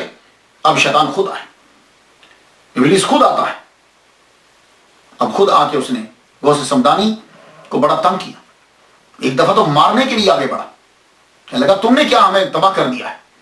عبد القادر گیلانی رحمۃ اللہ کو جب مارنے کے لیے آگے بڑھا، آپ فرماتے ہیں ایک دم سے ایک ہاتھ ظاہر ہوا اور اس کے سر کے اوپر اتنی زور سے پڑا کہ یہ زمین کے اندر دھس گیا. اور اس کے بعد پھر یہ باپ باہر نکلا. فرماتے ہیں کبھی کبھی شیطان آتے، میں لا حول ولا قوت الا باللہ العلی العظیم پڑھتا تو آگ لگ جاتی ان کو. اس لیے آپ لوگ بھی جب کبھی ایسا محسوس کرو تو لا حول ولا قوت الا باللہ العلی العظیم پڑھیں، ان کو آگ لگ جاتی. مجاہدوں کے دوران حضرت خضر علیہ السلام کا آنا جانا بھی رہتا. 496 ہجری سے لے کے 509 ہجری تک چلوں کا سلسلہ رہا ان کا. اور زیادہ تر آپ برج، ایک کھنڈر پرانی عمارت تھی، اس کے اندر رہتے. آخری جو آپ کا چلہ ہے وہ بڑا شدید چلہ تھا. 40 دن تک آپ نے کچھ نہیں کھایا، کچھ نہیں کھایا. اب شیطان اس کے اندر، اب اس کو بھی معلوم ہو گیا کہ یہ اپنے مقام پہ پہنچنے والے. ابلیس جب جانتا. اب اس نے کیا حربہ استعمال کیا، شدید گرمی، پیاس آپ کو لگی ہے، 40 دن ہو چکے ہیں. اب بادلوں میں آ جاتا اور آ کے کہتا ہے عبد القادر، اب یہ بہت بڑا اس جگہ پر آ کے بڑے بڑے ولی جو ہیں وہ پھسل جاتے ہیں. اے عبد القادر جاؤ، میں نے ساری نمازیں تم پہ معاف کر دی. کیونکہ آپ اس چلوں کے اندر بھی 5 وقت کی نماز ادا کر رہے ہیں. اب سوچئے کہ ایک آدمی نے 40 دن سے کچھ نہیں کھایا، وہ اٹھ کر کیسے نماز پڑھے گا؟ لیکن آپ نماز پڑھ رہے ہیں. جاؤ، میں نے اپنی نمازیں تم پر معاف کر دی، میں تم سے خوش ہوا. آپ نے ایک دم سے سوچا محمد مصطفیٰ صلی اللہ علیہ وسلم پر معاف نہیں ہے، حضور حضرت امام حسین رضی اللہ تعالیٰ عنہ کو معاف نہیں ہوئی، مجھے کس طریقے سے معاف ہو گئی؟ مجھے یہ کیسے معاف ہو گئی؟ کہنے لگے لا حول ولا قوت الا باللہ العلی العظیم. جب آپ نے یہ پڑھا ایک دم سے دھواں بن کر شیطان غائب ہو گیا. غائب ہوا تو جاتے ہوئے پھر ایک چوٹ لگا گیا. کہنے لگا عبد القادر تیرے علم نے تجھے بچا لیا. آپ نے فرمایا نہیں، خدا کے فضل نے مجھے بچا لیا. یہ چیزیں تھیں. اب یہ آخری تھا آپ کا. شیطان بھاگ گیا. اس نے کہا میں یہاں کامیاب نہیں ہو سکتا. اس لیے عبد القادر گیلانی رحمۃ اللہ کی کوئی بھی چیز ہو، ان کی فاتحہ یا ان کی نیاز یا ان کا کوئی، اس کے پاس شیطان بھڑکتا تک نہیں، کیونکہ وہ ایک مایوس ہو گیا، وہ کبھی بھی قریب نہیں آئے. عبد القادر جیلانی رحمۃ اللہ کے قریب کبھی نہیں آتا. تو آپ نے اب جب آخری ہے اللہ اکبر جل شانہ، اب آرڈر آ گیا آپ کے پیر و مرشد ابو سعید مبارک مخرمی رحمۃ اللہ علیہ کو آرڈر آیا. یا میں عرض کر جاؤں کہ اکثر بہت ساری کتابوں میں 80% بکس کے اندر میں نے مخزومی پڑھا ہے. یہ مخزومی نہیں ہے، ابو سعید مبارک مخزومی نہیں ہے، یہ بات یاد رکھیے گا. یہ مخرمی ہے. مخرم یہ محلہ ہے بغداد کے اندر، تو یہ وہاں رہتے تھے اس لیے مخرمی کہتے ہیں ان کو. تو آپ بھی تھوڑی سی جو ہے تصحیح کر لیجئے گا، مخرمی ہے. تو آپ کو آرڈر آیا کہ جائیے اب آپ اپنے مرید کو لے آئیے. آپ کے مرید کو آنا چاہیے اور اسے معاشرے کی طرف لے آئیے تاکہ لوگ اس سے مستفید ہوں. حضرت ابو سعید مبارک مخرمی رحمۃ اللہ علیہ گئے، فرمان لگے اب تمہارا وقت پورا ہو گیا، اب تم میرے گھر چلے آؤ. آپ یہ کہہ کے واپس گھر آ گئے. واپس آئے تو آپ وہیں پڑے ہوئے، پڑے رہے. تھوڑی دیر کے بعد حضرت خضر علیہ السلام آئے. خضر علیہ السلام آئے تو آپ فرمان لگے جاؤ تمہارے پیر تمہارا انتظار کر رہے ہیں، پہنچو وہاں تم، اب معاشرے کو تمہاری ضرورت ہے. آپ اپنی طاقت کو جمع کرتے ہوئے اٹھے. جب پہنچے تو دیکھا ابو سعید مبارک مخرمی رحمۃ اللہ علیہ دروازے کے اوپر کھڑے انتظار کر رہے ہیں اور دیکھ کے مسکرانے لگے اور ویسے پیار سے کہنے لگے کیا ہمارا کہنا کافی نہیں تھا کہ خضر علیہ السلام کو جا کر کہنا پڑا. اندر گئے تو حضرت عبد القادر گیلانی رحمۃ اللہ علیہ فرماتے ہیں کہ اس وقت انہوں نے مجھے اپنے ہاتھوں سے روٹی کے یوں لقمے کر کر کے میرے منہ میں ڈالے. 40 دن سے یہ آخری چلا میرے منہ میں ڈالا. جو لقمہ میرے حلق سے نیچے اترتا تھا فرمان لگے مرتبہ اور درجہ بلند ہوتا جاتا تھا. روٹی ختم ہوئی تمام چیزیں مجھ پر آشکار ہوگی، ظاہر ہوگی. پھر آپ نے مجھے اپنا جبہ مبارک جو ہے وہ عطا کیا اور اسی وقت خلافت عطا فرما دی. تو حضرت الغوث العظم مرید ہے ابو سعید مبارک مخرمی حنبلی رحمۃ اللہ علیہ کے. یہ مرید ابو الحسن علی کرشی ہنکاری. یہاں بھی عرض کر جاؤں یہ لفظ جو ہے یہ حکار ہے. حکار کردوں کا ایک قبیلہ ہے. اکار بھی کہیں لکھا ہوا ہے، حکاری سے کہتے ہیں. یہ حکاری ہنکار بھی ہے، ہنکار ایک پہاڑ کا نام ہے. نہکاری بھی میں نے کہیں پڑھا ہے لیکن حکاری صحیح لفظ ہے، نہکاری یا ہنکاری. یہ مرید ہے محمد یوسف ترتوسی رحمۃ اللہ علیہ. یہ مرید عبد الواحد تمیمی رحمۃ اللہ علیہ کے. یہ مرید عبد العزیز جمنی رحمۃ اللہ علیہ کے. یہ مرید حضرت ابوبکر شبلی رحمۃ اللہ علیہ کے. یہ مرید حضرت جنید بغدادی رحمۃ اللہ علیہ کے. اور یہ مرید حضرت سری ساختی رحمۃ اللہ علیہ کے. اور یہ مرید حضرت معروف کرخی رحمۃ اللہ علیہ کے. اور یہ مرید حضرت داؤد طائی رحمۃ اللہ علیہ کے. اور یہ مرید حضرت حبیب اعجمی رحمۃ اللہ علیہ کے. اور یہ مرید تھے حضرت حسن بصری رحمۃ اللہ علیہ کے. اور حضرت حسن بصری رحمۃ اللہ مرید حضرت مولا علی شیر خدا رضی اللہ عنہ. تو مولا علی شیر خدا نے وہ جبہ عطا فرمایا تھا تو وہ جبہ جو ہے انہیں مل گیا. خلافت جب ملی تو اب آپ نے فرمایا کہ دیکھو اب تمہاری تمام چیزیں مکمل ہو گئیں، اب تم میرے مدرسے میں پڑھانا شروع کر دو. تو آپ کے بنائے ہوئے مدرسے کا انچارج دے دیا. حضرت انچارج جب بنا دیا تو اسی مدرسے کا نام بعد میں مدرسہ قادریہ بنا. اسی مدرسے میں اب آپ کا روزہ طہرہ ہے. سن لیا آپ نے. تو حضرت حماد بن مسلم جو دباس شامی تھے بغدادی رحمۃ اللہ، ان کا وصال 525 ہجری میں ہوا. تب الغوث العظم رحمۃ اللہ علیہ کی عمر 55 سال تھی اور آپ کا مزار بھی بغداد کے اندر ہی ہے. حضرت ابو سعید مبارک مخرمی رحمۃ اللہ علیہ 513 ہجری میں آپ کا وصال ہوا. اس وقت حضرت غوث العظم رحمۃ اللہ علیہ کی عمر 43 سال تھی اور آپ کا مزار مبارک بھی آپ کے قائم کردہ مدرسہ میں ہی ہے. اللہ اکبر جل شانہ. اس کے بعد آپ نے تدریس اور تقریر شروع کر دی. پہلے تدریس شروع کی، تقریر آپ نے شروع نہیں کی. تدریس شروع کی اور آپ نے پڑھانا جب شروع کیا اسی مدرسے کے اندر فجر سے ظہر تک تفسیر، حدیث، فقہ، اصول فقہ پڑھاتے. ظہر کی نماز کے بعد آپ تجوید پڑھاتے. آہستہ آہستہ جو ہیں لوگ آپ کے مدرسہ میں آنا شروع ہو گئے. جب آپ پڑھانے لگے تو آپ ظہر سے تھوڑی دیر پہلے آپ کیلولہ کیا کرتے تھے. جب آپ کی عمر جو ہے وہ 51 سال کے قریب ہوئی، 51 سال آپ کی عمر ہوگی، پڑھاتے ہوئے تقریباً آپ کو 10 سال گزر گئے. 51 سال آپ کی عمر ہوئی تو قیلولہ فرما رہے ہیں کہ حضور صلی اللہ علیہ وسلم کا دیدار ہو گیا. اور آپ دیکھتے ہیں یوں سرکار صلی اللہ علیہ وسلم جلوہ فرما ہے اور آپ فرمانے لگے عبد القادر تو پڑھاتا کیوں نہیں، تقریر کیوں نہیں کرتا؟ عرض کی حضور یہ سب لوگ عربی بولتے ہیں، میں فارسی ہوں، اجمی ہوں، کیسے تقریر کروں؟ تو اسی وقت عالم رویا میں دیکھ رہے ہیں حضور صلی اللہ علیہ وسلم نے اپنا لعاب دہن ان کے منہ میں 7 مرتبہ ڈالا. فرمانے لگے آج سے تقریر شروع. اللہ اکبر جل شانہ. آج سے تقریر شروع. اور آپ جب اٹھتے ہی آپ نے اعلان کیا کہ ظہر کی نماز کے بعد میں تقریر کروں گا. تو یہ پہلی تقریر کہ ظہر کی نماز کے بعد جو ہے وہ میں تقریر کروں گا آپ نے اعلان کر دیا. جو ہی آپ ممبر پہ بیٹھے چند آدمی آگے تھے آپ کے، وہ جو شاگرد تھے کچھ وہ کچھ نمازی، آپ ممبر پہ بیٹھے اب تقریر کرنے لگے. تو آدمی جب ایک دم سے پہلی تقریر اور پھر بہت زیادہ علم ہو کہاں سے شروع کرے، پھر ایک دم ایک عجیب سی کیفیت طاری ہوئی. دیکھتے ہیں کہ مولا علی شیر خدا نظر آ رہے ہیں. فرماتے ہیں بیٹے تقریر شروع کیوں نہیں کرتے؟ کہا جھجک ہو رہی ہے. آپ نے 6 مرتبہ اپنا لعاب دہن ان کے منہ مبارک میں ڈالا. اب جو تقریر شروع کی، جس کے منہ مبارک میں نبی کا لعاب دہن ہو، مولا علی کا ہو، اللہ اکبر. ایک علم کا شہر ہے، دوسرا علم کا دروازہ ہے. اب غوث اعظم کے منہ سے کیوں نہیں نکلے گا سمندر؟ اللہ اکبر جل شانہ. تو 3 دن آپ تقریر فرماتے تھے، جمعہ کے دن، اتوار کے دن، منگل یا سوموار، ان دونوں کو بدل لیتے تھے. 3 دن آپ تقریر فرمایا کرتے تھے. آہستہ آہستہ مجمع بڑھنے لگ گیا، مسجد کم پڑ گئی، مدرسہ کم پڑ گیا، خانقاہ کم پڑ گئی. اس کے بعد باہر جو ہے وہ مجمع لگنے لگا. 70,000 تک آپ کا مجمع جو ہے وہ بڑھا. اللہ اکبر جل شانہ. 70,000 آدمی آپ کی تقریر سننے کے لیے آتے.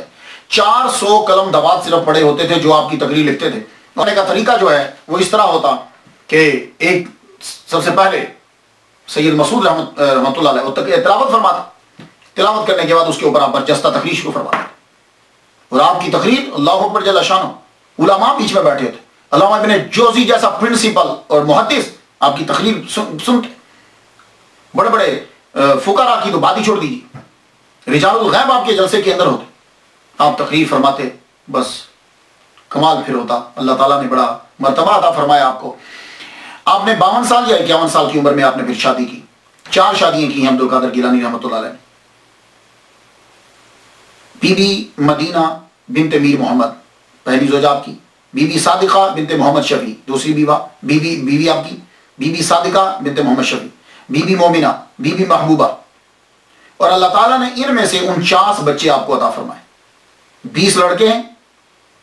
میں اب جب پڑھتا ہوں تو 10 لڑکوں کے صرف نام ملتے ہیں، اور جب کتاب میں پڑھتا ہوں تو آگے 10 آپ کے پوتوں کے نام لکھے ہوتے ہیں. تو میرا خیال ہے کہ وہ پوتے بھی بیٹے ہی ہوتے ہیں. لوگوں نے شاید سمجھا کہ یہ 40 ایسے کر دیا یا 20 کر دیا، لیکن 10 جو ہے وہ آپ کو ملتے. 10 نام جو ہے وہ ہمیں ملے. لیکن خیر پھر بھی اللہ تعالیٰ نے آپ کو بہت اولاد جو ہے وہ عطا فرمائی. سب سے بڑی کرامت جو ہے ولی کامل کی وہ تصانیف ہوتی ہے. میں تو یہ کرامت سمجھتا ہوں. اور آپ کی تصانیف بھی اللہ اکبر جل شانہ. آدمی جب آج کے دور میں بھی پڑھتا ہے تو وہ لفظوں کے اندر وہ چاشنی، وہ روحانیت، وہ دبدبہ، وہ علم آج بھی نظر آتا ہے. آپ نے بہت سی کتابیں لکھی. فتوح الغیب اس کا موضوع تصوف ہے. اس کتاب میں ہر عنوان کے تحت قرآنی آیات اور احادیث آپ نے لکھی. یہ اس بات کی دال ہیں اللہ تعالیٰ نے آپ کو بڑا علم عطا فرمایا. اس کے بعد آپ کی کتاب الفتح الربانی والفیض الرحمانی، یہ الفتح الربانی یہ بھی کتاب آپ کی. یہ جو کتاب ہے یہ آپ کے خطابات کا مجموعہ ہے. اس میں 62 خطابات ہیں. یہ میرے سامنے جو کتاب ہے نا اس کے اندر 62 خطابات ہیں. 62 آپ کی، اور اس کو مجلس کا نام دیا گیا. اس میں جو پہلا خطبہ لکھا ہوا ہے وہ 3 شوال اتوار کی صبح 545 ہجری کو خانقاہ میں دیا. اور آخری خطبہ 8 شوال، یہ 62واں خطبہ ہے، 541 ہجری کو دیا. تو معلوم ہوا کہ اس کے اندر جو خطابات لکھے گئے ہیں نا وہ ترتیب سے نہیں لکھے گئے، کیونکہ آخری جو خطبہ 62واں ہے وہ 541 کا ہے، اور یہ جو پہلا ہے وہ 545 کا ہے. تو ترتیب سے نہیں ہے. تو لیکن اتنا ہے کہ 541 اور 545 کے بیچ میں 46 کے بیچ میں جتنے خطبات ہیں وہ اس کے اندر آپ کے جمع کیے. اور زیادہ تر جو خطبات ہیں وہ مسجد معمورہ میں دیے گئے. مدرسہ معمورہ کے اندر جو ہیں یہ خطبات آپ کے دیے گئے. اور اس وقت آپ کی عمر 71 سے 75 سال میں یہ خطبات جو ہیں یہ جو الفتح الربانی کے اندر ہے، آپ کی عمر 71 سے 75 ایئرس کے بیچ میں یہ خطبات جو ہیں وہ آپ کے، ان کو جمع کیا آپ کے نواسے سید عفیف الدین مبارک نے انہیں مرتب کیا. یہ سارے جو آپ کو ملتے ہیں. حضرت رحمت میرا بھی، میں جب سے امریکہ میں آیا ہوں میں تقریباً 50 کے قریب خطبات جو ہیں ان میں سے اقتباسات جو ہیں وہ پیش کر چکا. تو میں جتنے بھی علماء تک میری یہ بات پہنچے یا یہ جو 11ویں منانے والے ہیں ان سے میری ریکویسٹ ہے، ہمبلی ریکویسٹ ہے کہ آپ 11ویں کے اندر جو بھی مولوی بلائیں یا آپ خود ہوں تو آپ یہ سلسلہ شروع کریں. میں 12 سال سے امریکہ کے اندر اسی میں سے لیتا ہوں بات، اور وہ چیز نظر آتی ہے تاکہ جو اعتراض کرتے ہیں ان کو معلوم ہو کہ 11ویں شریف کیا ہے، 11ویں میں کیا ہوتا ہے. تو یہ کتاب جو ہے یہ بہت ضروری. آپ مولوی صاحب سے کہیں گے اسی سے خطبہ دیں، اسی سے شروع کریں تاکہ ان کی علمیت کا جو ہے وہ پتہ چلے. اس کے علاوہ مکتوبات سبحانی، یہ کتاب ان خطوط کا مجموعہ ہے جو آپ نے اپنی ظاہری حیات میں لوگوں کو لکھے تھے. نصائح اور لایہ عمل کے لیے ایک یہ نمونہ ہے. مراتب الوجود کتاب ہے آپ کی. بشائر الخیرات آپ کی ہے. اس کے اندر حضور صلی اللہ علیہ وسلم پہ درود لکھے ہیں، جیسے دلائل الخیرات ہے نا ایسے ہی. الفیوزات ربانیہ فی الاوراد القادریہ کتاب ہے آپ کی، تحفۃ المتقین و سبیل العارفین کتاب ہے آپ کی، یواقیت الحکم آپ کی کتاب ہے، جلاء الخواطر فی الباطن والظاہر 45 مجالس ہیں، اس میں خطابات ہیں، سر الاسرار و مظہر الانوار فیما یحتاج الیہ الابرار، یہ آپ کی کتاب ہے، نام سے ہی پتہ چلتا ہے۔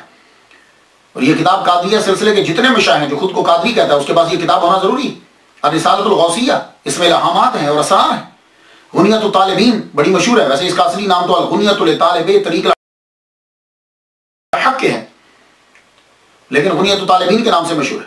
اس کتاب کے اندر عقائد ہیں، عبادات ہیں، معاملات ہیں، سب کو یکجا کر دیا گیا ہے، اور یہ بہت مفید کتاب ہے یہ۔ مگر کچھ لوگوں نے یہ کہا ہے کہ یہ کتاب آپ کی نہیں ہے۔ ان میں اضافات کو دے کر شاہ عبدالحق محدث دہلوی نے ترجمہ کرتے ہوئے کہا کہ میں نے اس کا ترجمہ اس لیے کیا کہ ہو سکتا ہے کہ کچھ باتیں ان کی ہوں، تو معلوم ہوا کہ ان کے نزدیک بھی یہ کتاب ٹوٹل ان کی نہیں ہے۔ ملا القاری کے استاد علامہ ابن حجر مکی نے یہ کہا ہے کہ اس کتاب کے اندر کچھ شامل کر دیا گیا، اور باقی یہ تو میں نے بھی خود پڑھا ہے، میں نے ایک دو نسخے دیکھے ہیں اس کے اندر کہ کافی ساری چیزیں اس کے اندر بعد میں ڈال دی گئی۔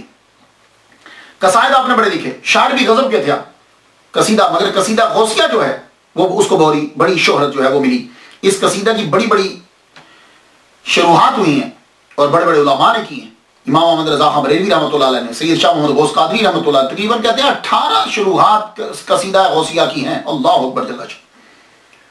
اور اگر آپ 40 روز تک اسے پڑھیں اور اللہ تعالیٰ سے دعا مانگیں تو اللہ تعالیٰ اس کے صدقے سے دعا جو ہے وہ پوری فرما دیتا ہے۔ حزب الرجاء والانتہا، یہ بھی آپ کی کتاب ہے۔ میں آپ کی کرامات اور اخلاق کریمانہ کے بارے میں کیا لکھوں، یقین جانیے اتنی موٹی موٹی کتابیں ہیں۔ اب بھی مجھے لگ رہا ہے کہ ٹائم بہت زیادہ ہو چکا ہے، لیکن اتنا جان لیجئے محمد مصطفیٰ صلی اللہ علیہ وآلہ وسلم کی سیرت کا، اخلاق کا اور صورت کا بالکل نمونہ تھے آپ۔ ہر چیز میں محمد مصطفیٰ صلی اللہ علیہ وآلہ وسلم کی فضائل میں، خصائل میں، شمائل میں، ہر چیز میں، بس آپ صحابی نہ تھے اور نبی نہ تھے۔ یہ میرا جملہ، ذاتی جملہ سنیے گا، میں نے کہیں سے پڑھا نہیں ہے۔ آپ نبی نہ تھے اور صحابی نہ تھے، باقی سب کچھ تھے۔ اللہ نے اتنا آپ کو مرتبہ، کیونکہ نبی نبوت بند ہو گئی اور صحابی وہ ہوتا ہے جو ظاہری طور پہ سرکار صلی اللہ علیہ وسلم کو دے گا۔ آپ صحابی اور نبی نہ تھے، باقی آپ سب کچھ تھے، بلکہ اتنا مرتبہ ملا کہ لوگ اسم اعظم تلاش کرتے ہیں اور کہتے ہیں کہ ہمیں اسم اعظم مل جائے، ہمیں اسم اعظم مل جائے۔ اللہ اکبر جل شانہ، آپ نے اللہ کی اتنی عبادت کی، اللہ کے اتنے محبوب بن گئے کہ اللہ تعالیٰ نے آپ کے نام ہی کو اسم اعظم بنا دیا ہے۔ جو آدمی صدق کے دل سے یہ کہ اے اللہ الغوث العظم عبد القادر گیلانی رحمۃ اللہ علیہ کا صدقہ میری حاجت پوری فرما دے، اللہ تعالیٰ اس کی حاجت پوری فرما دے۔ آپ کو جب کبھی کوئی مشکل ہو، پہلے 2 رکعت اللہ کے لیے پڑھیے، اللہ کے لیے پڑھنے کے بعد فاتحہ ایک مرتبہ 3 بار کوئی شریف پڑھ کے اس کا ثواب دیجیے حضرت عبد القادر گیلانی رحمۃ اللہ، پھر عرض کیجیے یا اللہ اس ولی کامل کا صدقہ میری حاجت کو پورا فرما دے۔ خواجہ معین الدین چشتی رحمۃ اللہ کی ملاقات ثابت کی جاتی ہے آپ سے کہ آپ جو ہیں وہ ان سے 2 مرتبہ ملے ہیں، لیکن یہاں میں ایک نقطہ عرض کر جاؤں۔ اکثر یہ ہوتا ہے کہ ملاقات ثابت کر دی جاتی ہے، ملاقات اس طرح ثابت کی گئی کہ 1 ماہ تک عبد القادر گیلانی 1 ماہ تک خواجہ معین الدین اجمیری چشتی رحمۃ اللہ علیہ مدینہ شریف میں جھاڑو پھیرتے رہے۔ حضور صلی اللہ علیہ وسلم نے پوچھا کیا چاہیے تمہیں؟ کہا جی مجھے کسی ملک کی ولایت دے دیجیے۔ آپ نے فرمایا جاؤ، تمہیں ہند کی ولایت دے دی، لیکن دفتر جو ہے وہ بغداد میں ہے، عبد القادر گیلانی سے جا کے مل لو۔ آپ یہاں آئے، آپ جب یہاں آئے تو آپ کو معلوم ہوا، شیخ نجم الدین کبریٰ کے حوالے سے معلوم ہوا کہ آپ کوہ جودی پہ جا چکے ہیں۔ تو وہاں آپ پہنچے، وہاں آپ نے اپنی پیسوں سے وہاں ایک کمرہ بنوایا، حجرہ، وہاں 57 دن آپ ان کے ساتھ رہے۔ یہاں عبد القادر گیلانی رحمۃ اللہ علیہ کے رشتہ داروں کی قبور بھی ہے، اور یہ علاقہ آپ نے لیا تھا لیکن کمرہ انہوں نے بنوایا اس پرفضا مقام کے اندر، اور آپ بھی اس کمرہ میں ان کے ساتھ رہے۔ کتاب کا نام ہے بڑی سوانح عمری، مورخ ہیں مولوی اللہ حافظ چشتی، انہوں نے لکھا کہ گیلان قیام کرنے کے بعد ان کے ساتھ ہی بغداد آئے اور کچھ ماہ جو ہے ان کے ساتھ رہے، اور دوسری کتابیں میں نے پڑھی تو لگتا ہے 5 ماہ اور 7 دن رہے، لیکن یہاں میری ذرا عرض سن لیجیے۔ خواجہ معین الدین اجمیری چشتی رحمۃ اللہ علیہ کی ولادت 536 ہجری میں ہوئی ہے، اور عبد القادر گیلانی رحمۃ اللہ علیہ کی ولادت 470 ہجری میں ہوئی ہے۔ ٹھیک ہے، پھر سن لیجیے، 536 میں خواجہ معین الدین، 470 میں عبد القادر گیلانی رحمۃ اللہ علیہ۔ تو معین الدین چشتی رحمۃ اللہ علیہ، خواجہ معین الدین چشتی رحمۃ اللہ علیہ عبد القادر گیلانی رحمۃ اللہ علیہ سے 66 سال بعد پیدا ہوئے ہیں. بہت دھیان سے بھی ذرا سنیے گا. خواجہ معین الدین اجمیری چشتی رحمۃ اللہ علیہ عبد القادر گیلانی رحمۃ اللہ علیہ سے 66 سال 66 years after، ان کے 66 سال بعد پیدا ہوئے. اور جب آپ پڑھ کر فارغ ہوئے تو آپ کی عمر 24 سال تھی. جائیے تاریخ پڑھ لیجیے. خواجہ معین الدین اجمیری چشتی کی عمر 24 سال تھی اور اس وقت غوث الاعظم کی عمر 90 سال تھی. 91 سال میں عبد القادر گیلانی رحمۃ اللہ علیہ کا وصال ہو گیا ہے. ٹھیک ہے.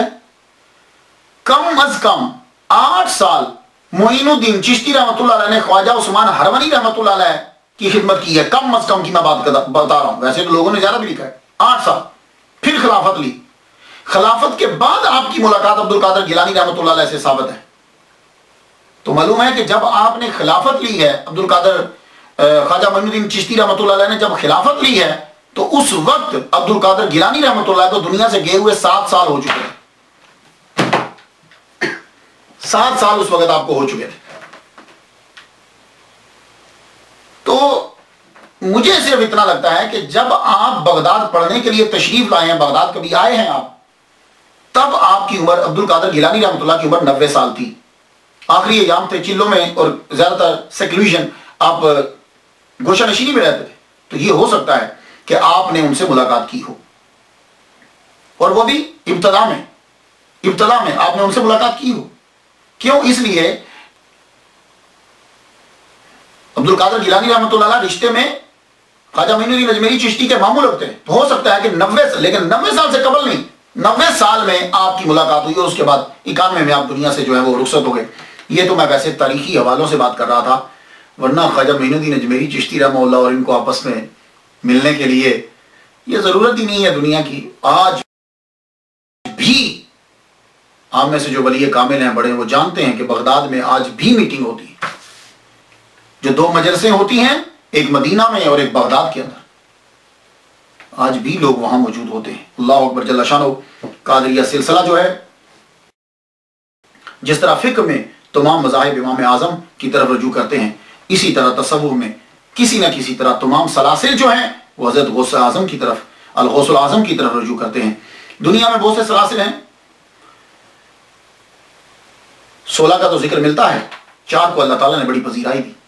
شیخ عبد القادر گیلانی سلسلہ قادریہ، شیخ شہاب الدین سہروردی سلسلہ سہروردیہ، شیخ معین الدین چشتی سلسلہ چشتیہ، شیخ بہادر نقشبند سلسلہ نقشبندیہ. شاذلی سلسلہ بھی مشہور ہے مگر یہ عرب سائڈ پر ہے. تو ہندوستان میں قادریہ اور چشتیہ زیادہ مشہور ہے. ہندوستان بنگال میں حضرت شاہ نعمت اللہ قادری فیروز آبادی قادریہ سلسلے کو لے کر آئے. ہندوستان دکن میں حضرت شاہ نعمت اللہ قادری دکنی سلسلہ قادریہ کو لے کر آئے 1400 میں، یعنی 613 سال قبل. غوث پاک کے مدرسہ میں پڑھنے والے لوگوں نے پوری دنیا میں اسلام پھیلایا. وہاں سے لوگ نکلتے تھے، حتیٰ کہ چائنا میں، آج آپ چائنا میں بھی چلے جائیں تو وہاں بھی 6ٹھی جنریشن قادریہ سلسلہ کی 6ٹھی نسل پروان چڑھ رہے ہیں. مزار بھی ہیں اور قادریہ سلسلے کو ماننے والے بھی ہیں. آپ نے 91 سال اس دار فانی میں گزارے. اس کے بعد 8 کو، 9 کو، 10 کو، 11 یا 14 یا 17 ربیع الثانی کو بروز اتوار دن کے وقت آپ دنیا سے رخصت ہو گئے.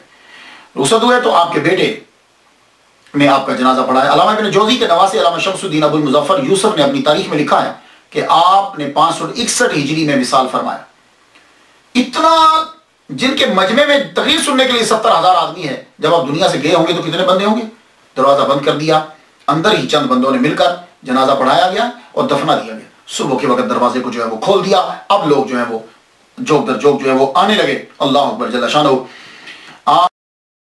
آپ کا اور آپ کی اکثر اولاد کی قبریں آپ کے قرب و جوار ہی میں. آپ کا روزہ مدرسہ قادریہ میں سونے کی چاندی کی جالی آپ کے ارد گرد لگی ہے. مجھے سعادت جو ہے وہ یہ حاصل ہوئی کہ ان کے روزہ اطہر کی یہ چادر کبھی جب یاد آتی ہے ان کی تو اس چادر کو چوم لیتا ہوں اور اسے ہی رکھتا ہوں. اللہ تعالیٰ کرم فرما دیتا ہے. آپ کے لیے بھی دعا کرتا ہوں کہ اللہ تعالیٰ، کیونکہ جو بزرگوں کے در پہ لگ جاتی ہے چیز، یہ ان کے قبر کے اوپر بالکل یہ چادر تھی. اس کے علاوہ جب وہ پرانا تصحیح کی گئی اور جالی لگائی گئی تو کچھ کیلیں اور وہ مٹی بھی جو ہے وہاں کی وہ بھی میں نے میرے ادھر تبرکات جہاں پڑے میں نے اس جگہ پہ اس کو جا کے رکھا، میرے پاس آج بھی ہیں۔ اللہ تعالیٰ ان چیزوں کے صدقے سے سب پہ جو ہے وہ کرم فرمائے۔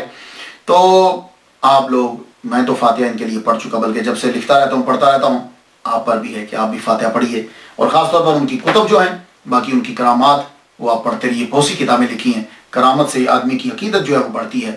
مجھے جو ہو سکا میں نے آپ تک پہنچا دیا، اجازت دیجیے، وآخر دعوانا الحمدللہ رب العالمین۔